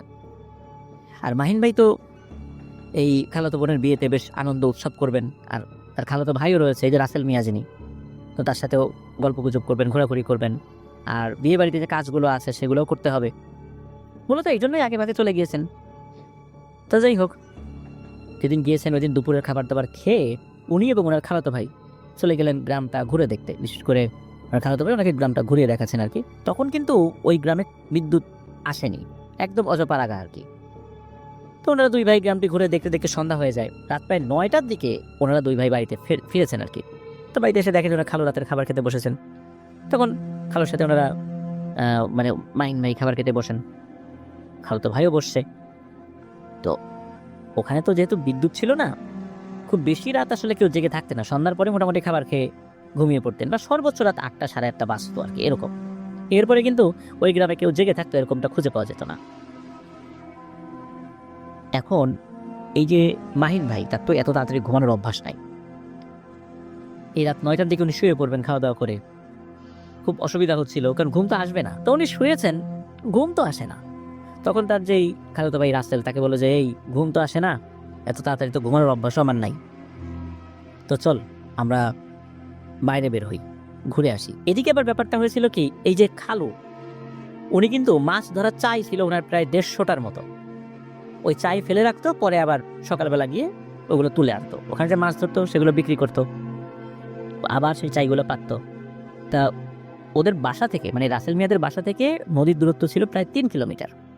আর ওই রাত্রে কিন্তু এই যে খালু, মানে মাহিন ভাইয়ের খালু, উনি কিন্তু তার ছেলেকে মানে রাসেল মিয়াকে কিন্তু বলে রেখেছিলেন যে তুই কিন্তু গিয়ে ওই চাইগুলো তুলে নিয়ে আসিস ভোরের দিকে, আমার শরীরটা ভালো না, আর বিয়ের অনুষ্ঠানের জন্য বেশ দৌড়াদৌড়ি করছি, দাওয়াত দিতে হচ্ছে, বিভিন্ন জায়গায় গিয়ে পায়ে হেঁটে যাওয়া লাগে কখনো কখনো, শরীরটা ভালো লাগছে না। তো এটা কিন্তু বলে রেখেছিলেন। এখন রাসেলকে তো ভোরবেলা উঠতে হবে, তাকে তো চাইগুলো তুলতে হবে। আর মাহিন ভাই যিনি, উনি তো নতুন মানুষ, উনি তো এটা তো অভ্যস্ত নন, এই জন্য আসলে বিষয়টা তাকে বলেও নাই। কিন্তু যেহেতু মাহিন ভাই এটা শুনেছিলেন যে রাসেল ভাইকে যেতে হবে ভোরবেলা, তা মাহিন ভাই চিন্তা করলেন যে আচ্ছা ভোরবেলা যাব, এর থেকে ভালো হয় না যে এখনই বের হই, হাঁটাহাঁটি করি, ঘোরাঘুরি করি, প্রয়োজনে ভোরের একটু আগ দিয়ে ওই চাইগুলো তুলে নিয়ে চলে আসবো, এটা একটু ভালো, পরে বাসায় এসে ঘুমাবো। তাই এরকম চিন্তা করেন এবং রাসেল ভাইকে বলেন যে রাসেল চল যাই, আমরা এই কাজটা করি। তখন রাসেল ভাই রাজি হয়ে যায়। তো ওনারা দুজন কি করেছেন, বাড়ি থেকে বের হয়ে গেছেন আর কি। সারা রাত দুজন মিলে ঘোরাঘুরি করেছেন, আড্ডা দিয়েছেন। আর 3 কিলোমিটার পথ হেঁটে যাওয়া কিন্তু সময় সাপেক্ষ ব্যাপার, যেতেও তো 1 ঘন্টার উপরে লাগবে, আবার আসতে 1 ঘন্টার উপরে লাগবে। তাই এরকম একটা সময় চিন্তা করেছেন যে যদি যাই তাহলে যে আস্তে আস্তে হাঁটলাম, তাহলে 1 ঘন্টার জায়গায় 2 ঘন্টা লাগাইলাম, ফেরার পথে না হয় একটু তাড়াতাড়ি আসলাম। তো ওরকম চিন্তা করেছেন আর কি আসলে। আর ওনারা একটা সময় দেখলেন যে রাত প্রায় 2টার মতো বাজে, তখন চাঁদের আলো ভালোই ছিল মোটামুটি, জ্যোৎস্না ছিল না, মানে পূর্ণিমা ওরকম ছিল না, তবে জ্যোৎস্নার আলো মোটামুটি খারাপ ছিল না। এখন নদীতে ওই চাই তুলতে গেলে কিন্তু ওই জায়গাতে ওনাদের একটা নৌকা বাঁধা ছিল, তো ওই নৌকা নিয়ে তুলতে হবে। তো ওনারা আস্তে আস্তে চলেও গিয়েছে নদীর ওখানে, যাওয়ার পথে কোনো সমস্যা হয়নি, চাঁদের আলো ছিল, সবকিছু সুন্দরই দেখাচ্ছে। তো ওনারা আবার সিগারেট নিয়েছেন, সিগারেট করার বদ অভ্যাস ছিল। তো সিগারেট নিয়ে নৌকার উপরে উঠে বসেছেন, শুরু করেছেন নৌকা চালানো। তো মাহিন ভাই নৌকা চালাতে পারতেন না, তাই এই রাসেল ভাইকে বৈঠাটা দিয়েছেন নৌকা চালানোর জন্য। তাই রাসেল ভাই তো নৌকা উঠে নৌকা চালাতে লাগলেন। এখন বিদ্যুৎ বিচ্ছিন্ন গ্রাম, কারো বাসায় তো আলো টালো দেখা যায় না নদীর পারে, আর চাঁদের আলো স্পষ্ট থাকায় বেশ একদম দিনের মতো দেখা যাচ্ছিল এই সময়। যদিও বা জ্যোৎস্না এরকম ছিল না, মানে পূর্ণিমা ছিল না, তবে ভালোই দেখা যাচ্ছিল, ফাঁকা জায়গা। তো খালের পানিতে মনে হচ্ছে আর একটা চাঁদ দেখা যাচ্ছে, একদম আয়নার মতো চকচক চকচক করছে নদীর পানিটা, চাঁদের ওই যে ছায়াটা এটা পড়ে। তো ভালোই উপভোগ করছিলেন তারা। এখন বিভিন্ন বিষয়ে কথা বলছেন। হঠাৎ করে একটা জিনিস দেখেন, সেটা হচ্ছে প্রায় আধা ঘন্টা নৌকা চলার পর দেখেন হঠাৎ করে কচুরি পানার ওখানে সাদা কিছু একটা দেখা যাচ্ছে। মূলত ওনারা তো আগেই চলে এসেছিলেন, চাই তুলবেন আরো পরে, তো মনে করছেন নৌকা নিয়ে একটু ঘোরাফেরা করি। তো তো নৌকা নিয়ে কিছুটা চলার পর দেখেন যে কচুরিপানার সাথে এরকম সাদা কিছু একটা দেখা যাচ্ছে। এটা দেখার পর একটা বোটকা গন্ধ নাকে আসে, আর ওনাদেরকে যেতে হলে এটা সামনে দিয়ে যেতে হবে। তো গন্ধ দেখে বুঝলেন যে এটা হয়তো মরা কোনো কিছু ভেসে আসছে এখানে। তো যেই না এটার কাছাকাছি হয়েছেন তখন দেখেন যে এটা একটা মৃত গরু। গরুটার কালার সাদা ছিল, তবে শেয়ালের মতো কালো কালো 10-12টা কি যেন এটার উপর বসে এটার মাংস খাচ্ছে। এটা দেখে এই রাসেল কি করেছে, নৌকা থেকে একটা ভাঙা কাঠের টুকরো দিয়ে ঢিল মারে সেই শেয়ালের উপর। সেই কাঠের টুকরোটি গিয়ে একটি শেয়ালের মাথায়ও লাগে। তারপর ওনারা দেখলেন শিয়ালগুলো দিল দৌড়, কারণ ওই কচুরিপানাটা কিন্তু নদীর একদম পাড়ের দিকে ছিল, মানে তীরের দিকে ছিল, যার কারণে শিয়ালগুলো ওইখানে চলে আসতে পেরেছিল। ঢেউে ঢেউে এই মরা গরুটা একদম মানে মাটির কাছে চলে এসছে নদীর পাড়ে। তো এখন ওই শিয়ালগুলো তো কোথায় যেন দৌড় দিয়ে চলে গেল, সবই ঠিক আছে। তবে যেই শিয়ালটার মাথায় আঘাত লেগেছে ওইটার বেশি দূরে যেতে পারে নাই, ওই খালের পাড়ে উঠে বসে পড়েছে। এখন রাসেল কি করেছে, ওই নৌকাটা খালের পাড়ে নিয়ে গেল। মূলত ওনারা নদীর মূল নদীতে ঢোকার আগে ওই খালটা দিয়েই আসতে হয়, ওইটাও একটা নদীর মতোই আর কি, মানে একটা চিকন চাকন আর কি জায়গা। তখন একটা ব্যাপার ঘটে, সেটা হলো যে এই রাসেল আবার চিৎকার করে বলছে, কিরে মরা গরু খাচ্ছিলি কেন, আয় আয় মাছ নিবি, মাছ তোদেরকে মাছ দেবো, আয় আয়, এরকমটা বলছে। এরপরে হঠাৎ করে মনে হলো একই কথা কেউ তাদেরকে বলছে, কিরে মাছ তুলতে আসছিস না, মাছ নিবি, তোদেরকে মাছ দেবো, আয় আয়। ওনারা আবার ভয় পেয়ে পেছন দিকে তাকিয়েছেন, কিরে এই কথা কে বললো, দেখেন না কেউ নেই। এটা দেখার পর ওরা তো আরো ভয় পেয়েছেন। তখন এই যে রাসেল ভাই মাহিন ভাইকে বলছে, এই চল তাড়াতাড়ি বাসায় চলে যাই, অবস্থা ভালো মনে হচ্ছে না, নিশ্চয়ই কোনো একটা বিপদ আপদে পড়তে যাচ্ছে। এরপর ওই নদীর ভেতরে যে মানে ঘোরাঘুরি করবেন, এইটা আর ওনাদের আসলে ইচ্ছা করছিল না, যেহেতু ভয় পাচ্ছেন। একটা ঘটনা করে যেভাবে ভুতুরে কণ্ঠে তাদেরকে ডাকাডাকি করছে, তখন নৌকার মাথা ঘুরিয়ে ওনারা চলে যাওয়া শুরু করলেন। তো নৌকা চালাচ্ছে রাসেল ভাই। ওই যে খালটা, ওই খালের 3টা মুখ আছে, ওই 3টা মুখে এসেছেন, মানে যেই জায়গাটা 3টা মুখ রয়েছে। তখন হঠাৎ করে ঘূর্ণিঝড়ের মতো কিছু একটা আসলো এবং এসে নৌকার গায়ে আঘাত করলো। নৌকাটা পানিতে ডুবে গেল, ওরা দুজন তো পানিতে পড়ে গেছেন। কোনো মতে এই রাসেল ভাই আর মাহিন ভাই ওনারা তো তীরে উঠেছেন, তীরের কাছাকাছি ছিল আর কি। পানিতে পড়ার পর কিন্তু কোনো ধরনের কোনো সমস্যা হয়নি, স্বাভাবিকভাবে ওনারা সাঁতার কেটে খালের উপরে আসেন। তো খালের উপরে উঠে দেখেন যে খালের পাড়ে প্রায় 20 থেকে 25 জন সাদা পোশাক পরিহিত মানুষ, দেখতে সাধারণ মানুষের মতোই, কিন্তু সাধারণ মানুষ থেকে কিছুটা লম্বা আর কি। তবে এমন লম্বা মানুষ মানুষের মধ্যেও দেখা যায়, যারা বেশ লম্বা টাইপের লোক এরকম দেখে, কিন্তু সবাই একই ধরনের লম্বা, এই আর কি, এটাই হলো ব্যতিক্রম। তো লোকগুলো দাঁড়িয়ে আছে, তাদের সামনে একটা খাটিয়া, সেই খাটিয়াতে একটি লাশ রয়েছে। ওনারা তো একটু সাহস পেলেন মনে, তারপর ওনাদের কাছে গিয়ে সালাম দিলেন। সালাম দেওয়ার পর রাসেল ভাই বুঝতে পারলেন ওনারা এই এলাকার কেউ না। এই এলাকার কেউ হলে অবশ্যই তাকে রাসেল ভাই চিনতেন, কারণ আশেপাশে সব এলাকার মানুষদের যে মোটামুটি মুখ চেনা চিনি ওনার আছে বা চিনতে পারেন আর কি। তো ওনাদের যেই দল, এই দলে মোটামুটি 20 থেকে 25 জনের মতো মানুষ ছিল, তাদের সবারই লম্বা লম্বা দাড়ি ছিল, আর দেখে মনে হচ্ছিল ওনারা খুব বড় মাপের আলেম এই টাইপের কেউ হবে, দরবেশ টাইপের কেউ। তো এর মধ্যে একজন বলে ওঠে আর কি, যে বাবারা আসো, আমাদের একজন সঙ্গী মারা গেছেন, এখন জানাজা হবে, তোমরা শরীক হও আর যাও নদীর পানিতে অজু করে আসো। যেহেতু ওই যে একটা খাল ছিল, ওই খালের পানিতে ওনারা অজু করে নেন। খুব সুন্দর ব্যবহার, বলার ভয়েস অনেক সুন্দর, অমায়িক ব্যবহার আর কি, কণ্ঠের মধ্যেও এক ধরনের জাদু রয়েছে মনে হয়। এরপর ওনারা অজু করে আসেন এবং তাদের সাথেই জানাজা পড়েন।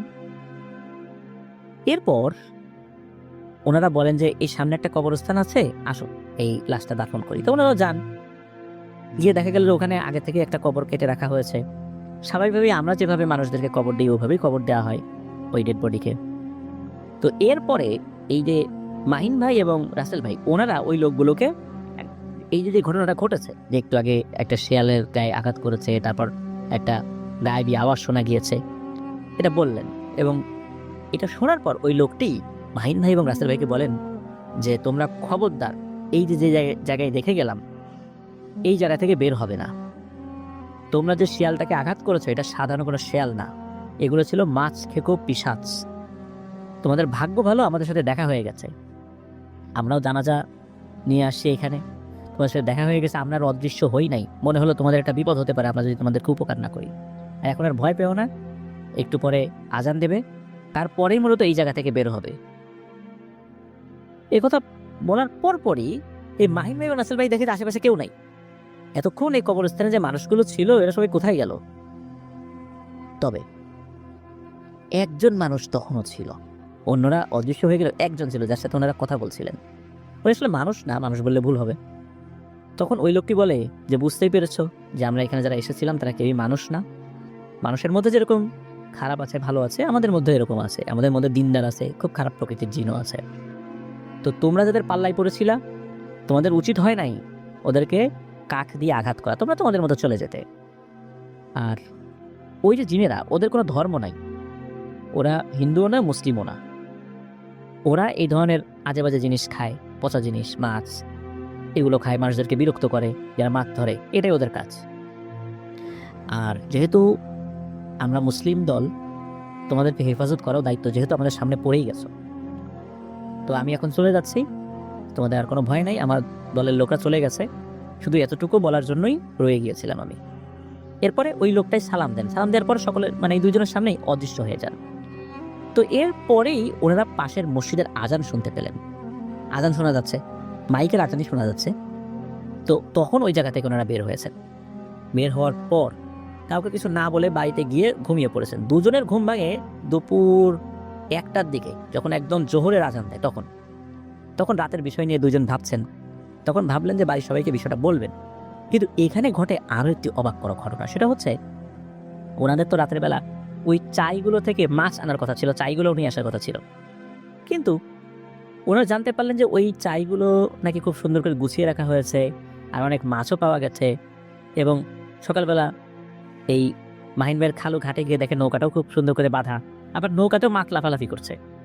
এরপর আর কি মাহিন ভাইয়ের খালু ওনাদেরকে আর ঘুম থেকে না ডাক দিয়ে ওই মাছগুলো নিয়ে বাজারে চলে যান এবং ওনাদের কাজের খুব প্রশংসা করলেন যে ওনারাকে খুব ভালো করে আবার পুনরায় চাই পেটে দিয়ে এসেছেন, মাছগুলো খুব সুন্দর করে খুলেছেন। তখন আর এই বিষয়টা ওনারা আর কাউকে বলেন নাই। তবে অদ্ভুত ব্যাপার হলো, এই বিষয় নিয়ে যে ওনাদের পরবর্তীতে কোনো সমস্যা হবে এমন ধরনের কোনো সমস্যাও হয়নি। আল্লাহর অশেষ রহমতে কোনো ধরনের কোনো তদবির, ঝাড়ফুঁক, কোনো হুজুর দেখানো ছাড়াই ওনারা এই সমস্যা থেকে স্বাভাবিকভাবে নিষ্কৃতি পেয়েছিলেন। তবে কেন এমনটা হলো? কেন ওই মেছো পিশাচ যেটার মাথায় আঘাত করা হয়েছিল ওটা নাকি মারা গিয়েছিল, কেনই বা তাদের উপর পুনরায় আর আক্রমণ করা হয়নি? আমরা কিন্তু এই ধরনের ঘটনা শুনি, ওদের গায়ে আঘাত করলে ওরা আসে, মারতে আসে। তাহলে কি এমন হয়েছে এই ভালো জিনগুলো যেহেতু তাদের সঙ্গ দিয়েছিল এই কারণেই ওরা আসেনি? বা অনেক কিছুই হতে পারে, এটাও এক রহস্যময় ব্যাপার হয়েই রয়ে গেল। কেন তাদেরকে ক্ষতি করলো না? যাই হোক, যেহেতু করেনি, আল্লাহর অশেষ রহমতে বলতেই হবে তাদের ভাগ্য সত্যিই ভালো, আল্লাহ রহম করেছেন। তা না হলে আমরা এরকম অনেক ঘটনা দেখি, সামান্য আঘাত করেছে এই জন্য প্রাণ পর্যন্ত তারা নিয়ে নিচ্ছে, কোনোভাবেই তাদেরকে নিবৃত করা যায় না। তো ধন্যবাদ জানাচ্ছি মাহিন ভাইকে, ইরান থেকে আপনি ঘটনা পাঠিয়েছেন, অনেক ব্যস্ততার মধ্যে ঘটনা পাঠিয়েছেন বলে আপনাকে অসংখ্য ধন্যবাদ জানাচ্ছি। আমাদের প্রায় প্রতিটি এপিসোডে প্রায় বলতে বলছি যে অধিকাংশ এপিসোডগুলোতেই কমপক্ষে একজন রেমিটেন্স যোদ্ধা ভাইয়ের ঘটনা বা প্রবাসী ভাইদের ঘটনা কিন্তু আমরা রাখার চেষ্টা করি। সবসময় পারি না, তবে অধিকাংশ ক্ষেত্রেই যে চেষ্টা করি এবং অধিকাংশ ক্ষেত্রে মানে আমরা সেটা সক্ষম হই, যেহেতু আপনারা অনেক ঘটনা পাঠান। তা আশা করবো যে ইনশাল্লাহ আপনারা এভাবেই প্রবাস জীবন থেকে আমাদেরকে কষ্ট করে হলেও ঘটনা পাঠাবেন এবং আপনাদের প্রতি শ্রদ্ধা জানিয়ে প্রত্যেকটা এপিসোডেই আমরা চেষ্টা করব প্রবাসী ভাইদের একটি ঘটনা রাখার জন্য।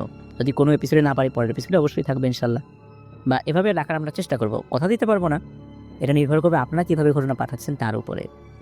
আমাদের জায়গা থেকে ইনশাল্লাহ আমরা চেষ্টা অব্যাহত রাখবো। প্রিয় লিসেনার্স, চলুন আমরা চলে যাব আমাদের এবারের এপিসোডের পরবর্তী আরও একটি নতুন ঘটনায়। এলাম আমাদের এবারের এপিসোডের শেষ ঘটনায়। এই ঘটনাটি খুবই অন্যরকম, শিক্ষণীয়, রহস্যময় এক ঘটনা। এই কারণে এই ঘটনাটির নাম আমরা দিয়েছি জীবন রহস্য। চলুন শুনে আসি আসলেই জীবনের রহস্যটা কী ছিল। ঘটনাটি আমাদেরকে পাঠিয়েছেন মোহাম্মদ তারেক। উনি গাজীপুরের চৌরাস্তা এলাকায় থাকেন। তো ঘটনাটি যখন ঘটে তখন সময়কাল 2015, আর ওই 15 সালেই উনি মূলত একটা ঘটনার প্রেক্ষাপটে ঘটনাটি সংগ্রহ করতে পেরেছিলেন। তো সেই প্রেক্ষাপটটা আগে বলি। সেটা হচ্ছে যে ওনার বাবা একজন মসজিদের ইমাম এবং দাওরাই হাদিস পাশ করা মাওলানা, কিন্তু উনি ওই সময়টাতে ধর্মকর্ম করতেন না। স্বাভাবিক জীবনযাপন বলতে যেটা বোঝায় আর কি, যে উনি ওনার মতো করে চলতেন আর কি। কোনো ধর্মীয় অনুশাসনের মধ্যে উনি থাকতে চাইতেন না, কিন্তু একটা ধার্মিক পরিবারের ছেলে হয়ে এরকম চলবেন এটা তো আসলে পিতামাতা মেনে নিতে পারেন না। যার প্রেক্ষাপটে ওনার বাবা স্থানীয় তাবলিগ জামাতের এক আমিরের সাথে কথা বলে অনেকটা জোর করেই এই তারেক ভাইকে তাবলিগ জামাতে পাঠিয়ে দেন। তো ওনারা বুড়ির বাজার মসজিদ থেকে জামাত বের হয়েছিলেন আর কি। তো জামাতে আসার পর আসলে সকলের ব্যবহার অনেক ভালো ছিল, আর উনি তো আসলে আগে কখনো তাবলিগ জামাতে যান নাই, যার ফলশ্রুতিতে ওই পরিবেশগুলো ওনার কাছে অন্যরকম লাগলেও সবার এইরকম আন্তরিক আচরণ, খুব ভালো কথাবার্তা, দিনই আলোচনা, জিনিসগুলো ওনার কাছে খুব ভালো লাগে। তো উনিও আস্তে আস্তে ওই পরিবেশটায় অভ্যস্ত হয়ে যান এবং ভালো লাগতে থাকে। এই মসজিদ থেকে ওই মসজিদ এভাবে যেতে থাকেন, আমরা যেভাবে দেখি আর কি। তো ওখানে যাওয়ার পর ওনার এক সাথী ভাই, যার নাম হচ্ছে হাবিব, মোহাম্মদ হাবিব। এই হাবিব ভাইয়ের বাবা খুবই প্রভাবশালী একজন ব্যক্তি, পলিটিক্যাল পার্সন। তো আমরা স্থানটা বলছি না, বললে অনেকে চিনে ফেলবেন, এই জন্য আসলে, কারণ তার বাবা এখনও একজন রানিং পলিটিশিয়ান ব্যক্তি, স্টিল নাও এখনও আছেন, এই রাজনৈতিক পট পরিবর্তনের পরেও এখনও রয়েছেন। তো টাকা পয়সা আসলে কোনো ব্যাপার না। এই যে হাবিব ভাই, উনি তো এই পরিবারের এই ক্ষমতা, দাপট, টাকা পয়সা, এই জন্য ওনার ভিতরে বেশ পরিবর্তন চলে এসেছিল। মানুষকে কষ্ট দেয়া, চাঁদাবাজি করা, এই জিনিসগুলো ছিল তার নিত্য নৈমিত্তিক ব্যাপার। মানুষকে উনি কখনো মানুষই মনে করতেন না, আর কাউকে যে মানতে হবে, তার কথা শুনতে হবে, এই বিষয়গুলো আসলে উনি পছন্দ করতেন না। শুধু এই বিষয়ের মধ্যে যে ব্যাপারগুলো সীমাবদ্ধ ছিল তা কিন্তু নয়, একজন টিজার হিসাবে বা মহিলাদের উত্তক্তকারী হিসাবেও এলাকায় তার কুখ্যাতি ছড়িয়ে পড়ে। এলাকার মেয়েরা তার উৎপাতে রাস্তা দিয়ে চলাচল করা তাদের জন্য অত্যন্ত কঠিন হয়ে গিয়েছিল, আর সবাই মুখে মুখে তাকে সম্মান করলেও বা মনে মনে কিন্তু সবসময় অভিশাপ দিত। তবে ওই অভিশাপ বা বদদোয়া এগুলো আসলে ওনার কোনো কিছু অনুভূত হতো না, উনি অনুভবই করতেন না সেগুলো। মনে মনে খুশিই হতেন যে মানুষ আমাকে ভয় পাচ্ছে। আর দাম্ভিকতা তার ছিল আকাশচুম্বী। এভাবেই উনি কাজ করে যাচ্ছিলেন। এদিকে ছেলের বিভিন্ন অপকর্মের কারণে বাবার বদনাম হলেও একমাত্র ছেলে তো, তাকে আসলে কিছুই বলতেন না মা বাবা।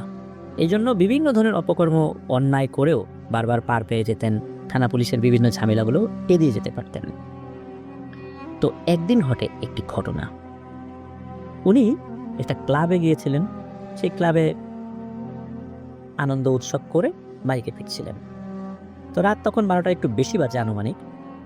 তো ওনার মা তো ওনাকে খুব বকাবকি করেছেন, এত রাত্রে কেন এসেছে, আরও আগে কেন আসেনি, আর এইভাবে মানুষের বদদোয়া নিচ্ছে, নালিশ করে যায় প্রতিদিন, থানায় নালিশ, এলাকায় নালিশ। শুধু তার বাবা প্রভাবশালী হওয়ার কারণে এই বিষয়গুলো ওইভাবে সামনে আসে না। তো ওনার মা তাকে খুব বকাবকি করছেন। তো উনি ব্যাপারটা স্বাভাবিকভাবে নিতে পারেন নাই। তো উনি ওই রাতে বাড়ি থেকে বের হয়ে গিয়েছেন।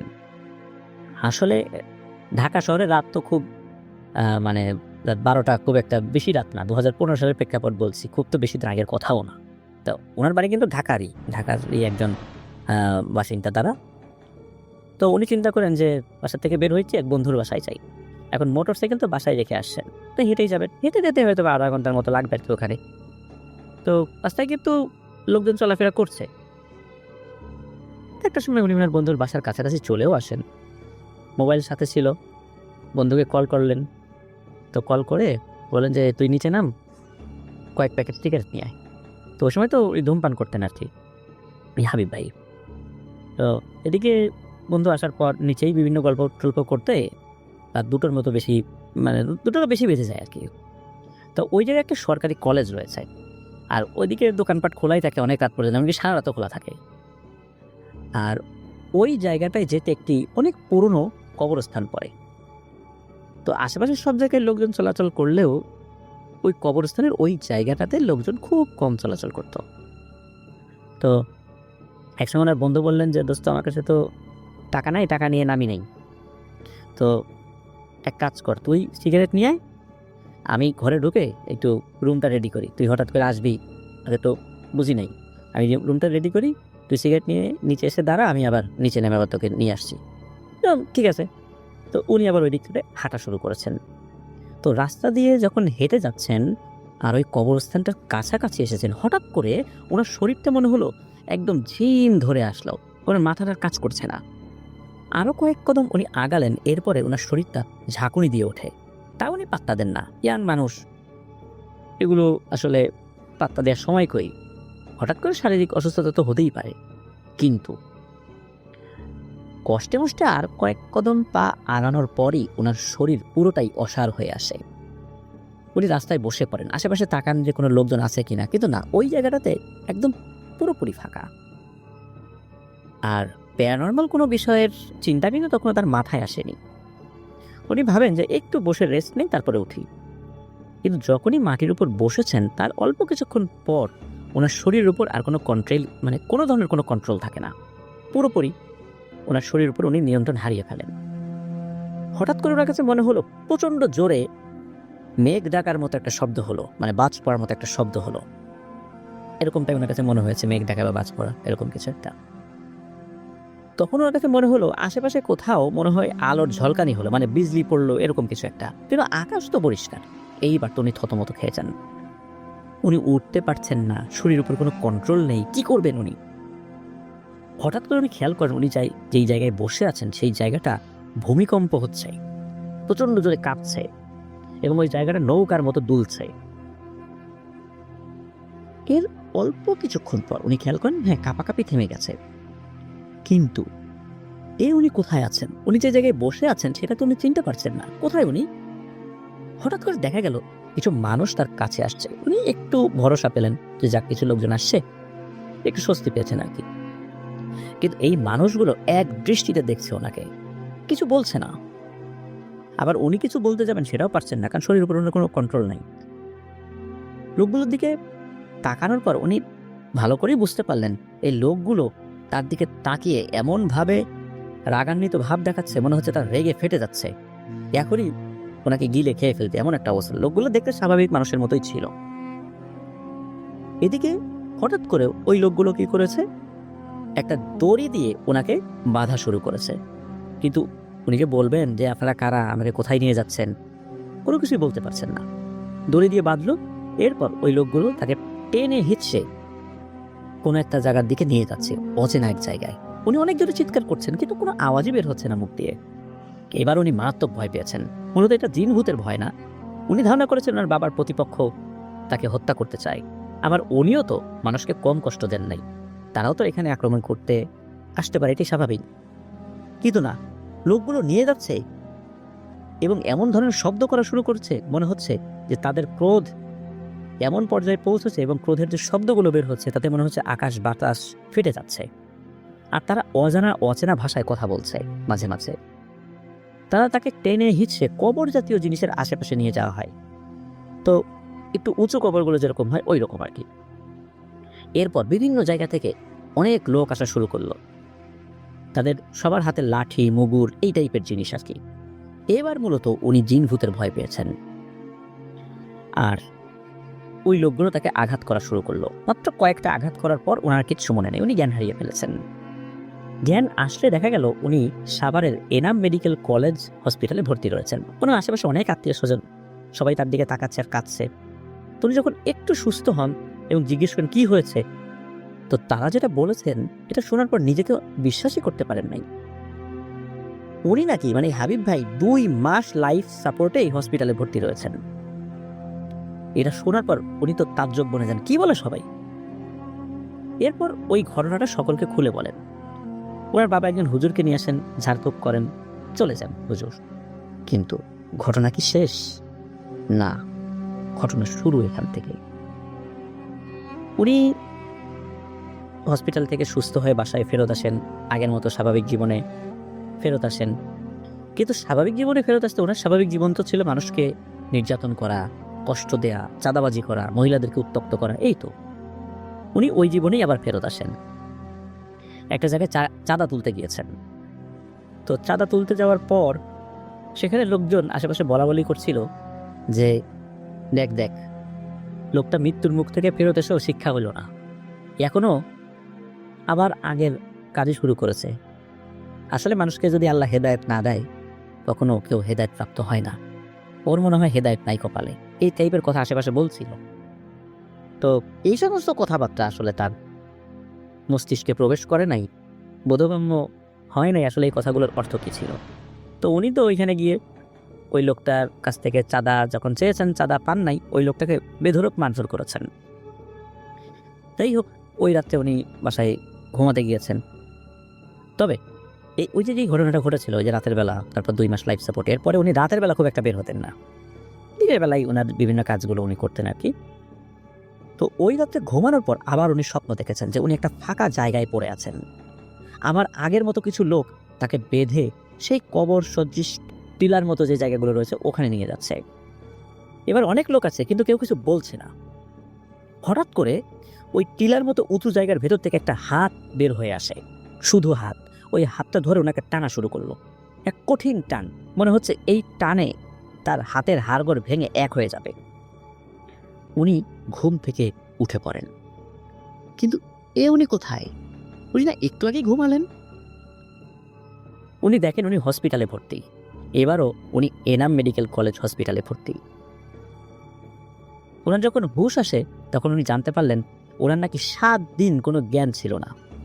এরপর ওনার জ্ঞান ফেরে এবং উনি দেখেন এই অবস্থা। আসলে 7 দিন হলোটা কি ওনার? উনি তো একটু আগে ঘুমাতে গিয়েছিলেন। তো স্বপ্নের কথাটা উনি খুলে বলেন। এবার ওনার পরিবারের সদস্যরা নড়েচড়ে বসে, পরিবার থেকে ভালো একজন আলেম খুঁজতে থাকে এবং পেয়েও চান।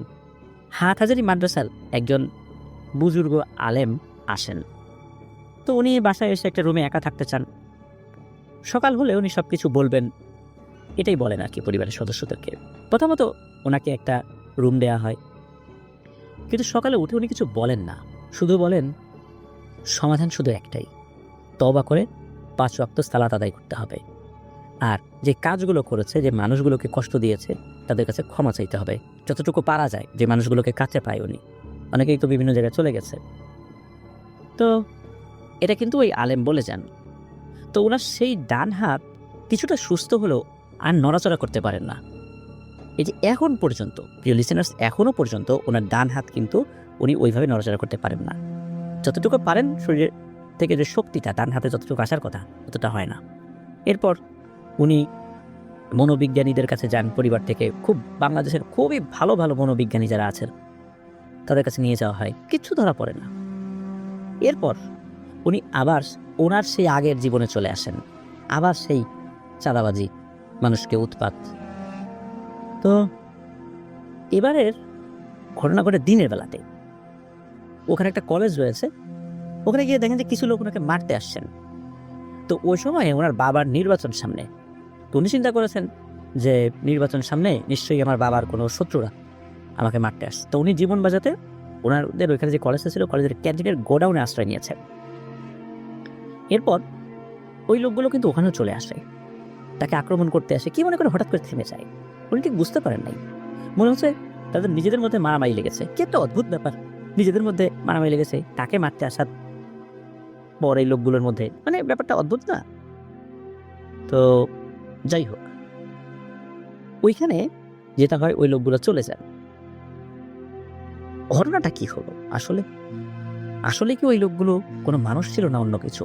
কিন্তু যেটা হলো সেটা হলো, এরপর ওনার মধ্যে এক বিবেক বোধ আল্লাহ তাআলা জাগ্রত করেন।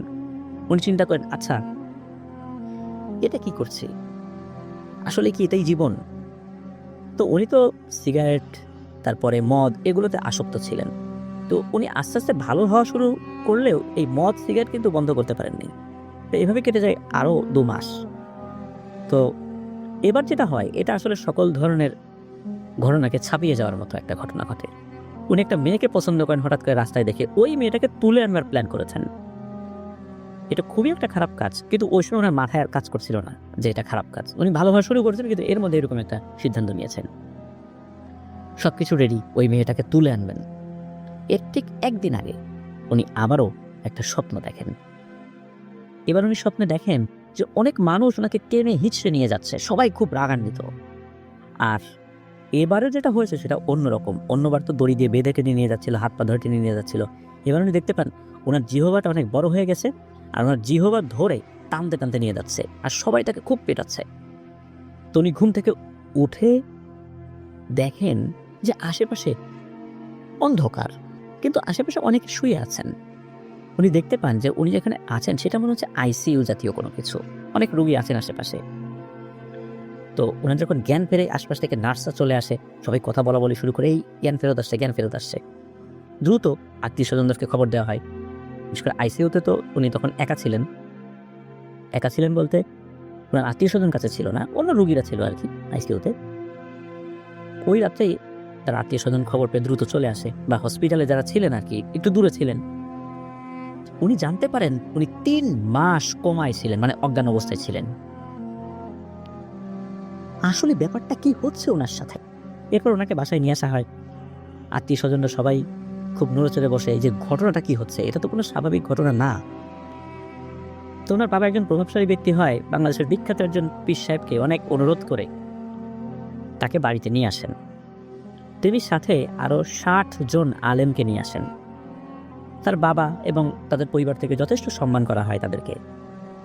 তো উনি যেরকমটা দুষ্ট ছিলেন, ওনার বাবা কিন্তু এরকম ছিলেন না। ওনার বাবা প্রভাবশালী মানুষ ছিলেন ঠিক আছে, কিন্তু সন্তানের কারণে ওনার আবার বদনাম হয়ে যাচ্ছিল। তো যাই হোক, সবাই মিলে একটা কথাই বলেন যে বাবা, তোমার সাথে যেটা হচ্ছে এটা কোনো স্বাভাবিক বিষয় নয়। আল্লাহ তোমার ভালো চান, কল্যাণ চান।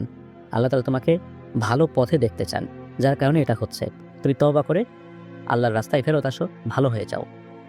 তো এই ঘটনার পরেই মূলত উনি নামাজি হয়ে যান, এবং উনি যখনই আমল কম করেন বা যখনই কোনো অদ্ভুত চিন্তা মাথায় আসে, তখনও মানে এই স্বপ্ন দেখা কিন্তু উনি ছাড়েন নাই। স্বপ্নের মধ্যে উনি দেখেন যে সেই লোকগুলো তবে আগের মতো আঘাত করছে না। তবে ঘুম ভাঙার পর উনি এই যে অজ্ঞান ছিলেন, কোমায় ছিলেন, আইসিইউতে ছিলেন, এরকমটা হয় না। উনি বাসায় ছিলেন। সবাই যাবে আমরা ঘুম থেকে উঠে আমরা নিজেদের আগে যেখানে দেখেছিলাম সেখানে দেখি, এমনটা আর কি। তো উনি পরবর্তীতে তাবলিগে গিয়েছেন। এটা কিন্তু 2015 সালের ঘটনা। উনি যে এই ঘটনার পর আবার তাবলিগে গিয়েছেন, তাবলিগে গিয়েই কিন্তু এই যে তারেক ভাইয়ের সাথে দেখা হয়েছে। তারেক ভাই জানিয়েছেন হাবিব ভাইয়ের সাথে এখনও দেখা হয়, কথা হয়, যোগাযোগ হয়, এবং ওনার সাথে খুবই একটা আন্তরিক সম্পর্ক রয়েছে। প্রিয় লিসেনার্স, আসলে রহস্যটা কী ছিল এই ঘটনার? এটা কি নিছক ঘটনা, নাকি মহান আল্লাহ সুবহানাহু ওয়া তাআলার এক কুদরত? আল্লাহ তাআলা এভাবেই কোনো মানুষকে হেদায়েতের পথে ফেরত আনেন। নিশ্চয়ই আল্লাহ তাআলা যার হেদায়েত চান তাকে হেদায়েত দান করেন, আর যার হেদায়েত চান না, মানুষ অনেক চেষ্টা করলেও তাকে ভালো পথে ফিরায় আনতে পারেন না। কারণ পবিত্র কোরআনে আল্লাহ, প্রিয় লিসেনার্স, আজকের এপিসোড এ পর্যন্তই ছিল। যারা আমাদেরকে ঘটনা পাঠিয়েছেন সকলকে অন্তরের অন্তঃস্থল থেকে ধন্যবাদ জানাচ্ছি, কৃতজ্ঞতা জানাচ্ছি। যারা ধৈর্য ধরে আমাদের এবারের এপিসোডটা শুনলেন তাদেরকেও অভিনন্দন জানাচ্ছি, কৃতজ্ঞতা জানাচ্ছি। প্রিয় লিসেনার্স, আমাদের চ্যানেলে সাবস্ক্রাইব করতে কিন্তু ভুলবেন না। যারা ভয়ের ঘটনা শুনতে পছন্দ করেন তাদেরকে আমাদের চ্যানেলের লিঙ্কটাও শেয়ার করতে কিন্তু ভুলবেন না। আপনারা বিভিন্ন গ্রুপে রয়েছেন, সেই গ্রুপগুলোতে আমাদের চ্যানেল লিঙ্কটা শেয়ার করতে পারেন। আর এই ভিডিওর লাইক বাটনে কি প্রেস করেছেন? না করে থাকলে দ্রুত করে ফেলার অনুরোধ করছি। আর আমাদের এবার এপিসোড কেমন লাগলো এই ভিডিওর কমেন্ট সেকশনে জানাতে পারেন। তাছাড়া আমাদের ফেসবুক পেজ এবং গ্রুপ রয়েছে আপনাদের হরর ওয়ার্ল্ড নামে, সেটাতেও জানাতে পারেন। যদি সেইখানে আপনারা যুক্ত না থাকেন তাহলে আমাদের ফেসবুক পেজ এবং গ্রুপের লিঙ্কটা কিন্তু এই ভিডিও ডিসক্রিপশনে দেওয়া রয়েছে, সেখানে গিয়ে আপনারা আমাদের ফেসবুক পরিবারের সদস্য হয়ে যেতে পারবেন। আমার আরও একটি ইউটিউব চ্যানেল রয়েছে আপনার স্মি নামে, সেটার লিঙ্ক এই ভিডিওর একদম উপরের দিকে দেওয়া রয়েছে। সেখানে ক্লিক করলেই আপনারা ওই ভিডিও মানে ওই চ্যানেলে চলে যেতে পারবেন। সেখানেও আমার বেশ কিছু ভিডিও রয়েছে, সেগুলো দেখতে পারবেন। প্রিয় লিসেনার্স, আপনারা যারা ঘটনা পাঠাতে চান তার লিখা অথবা রেকর্ড করে যে কোনোভাবে ঘটনা পাঠাতে পারবেন আপনাদের@gmail.com এই ইমেল অ্যাড্রেসে। ইমেল অ্যাড্রেসের স্পেলিংটা হচ্ছে AHNANTHEHORRWORLDBD। প্রিয় লিসেনার্স, আমাদের ইমেল অ্যাড্রেসটা কিন্তু আমরা পরিবর্তন করেছি, আপনাদেরহরওয়ার্ল্ড@gmail.com। এইটা তো আপনারা শুনে শুনে অভ্যস্ত হয়ে গেছেন, কিন্তু আপনাদের হরর ওয়ার্ল্ডের পরে বিডি যোগ করতে হবে। আপনারা এখন যারা ঘটনা পাঠাবেন তারা আপনাদের হরর ওয়ার্ল্ডের পরে বিডি যোগ করবেন, bd.com। এই স্পেলিংটাও কিন্তু আমরা আমাদের ভিডিও ডিসক্রিপশনে দিয়ে রেখেছি, সেখানে গিয়ে চেক করে দিতে পারেন। প্রিয় লিসেনার্স, বিদায় নিচ্ছি। আগামীকাল জয় বড়ুয়া স্পেশাল আসছে। জয় বড়ুয়াকে নিয়ে কিন্তু আমরা কিন্তু একটা লাইভও করেছি, আপনারা দেখেছেন আমাদের ফেসবুক পেজ এবং গ্রুপে, সেটা রয়েছে। প্রিয় লিসেনার্স, আসছে শুক্রবার এই ফ্রাইডে স্পেশাল এপিসোডে জয় বড়ুয়ার দুর্দান্ত কয়েকটি ঘটনা আসছে, শুনতে ভুলবেন না। শোনার আমন্ত্রণ জানিয়ে বিদায় নিচ্ছি। আসসালামু আলাইকুম।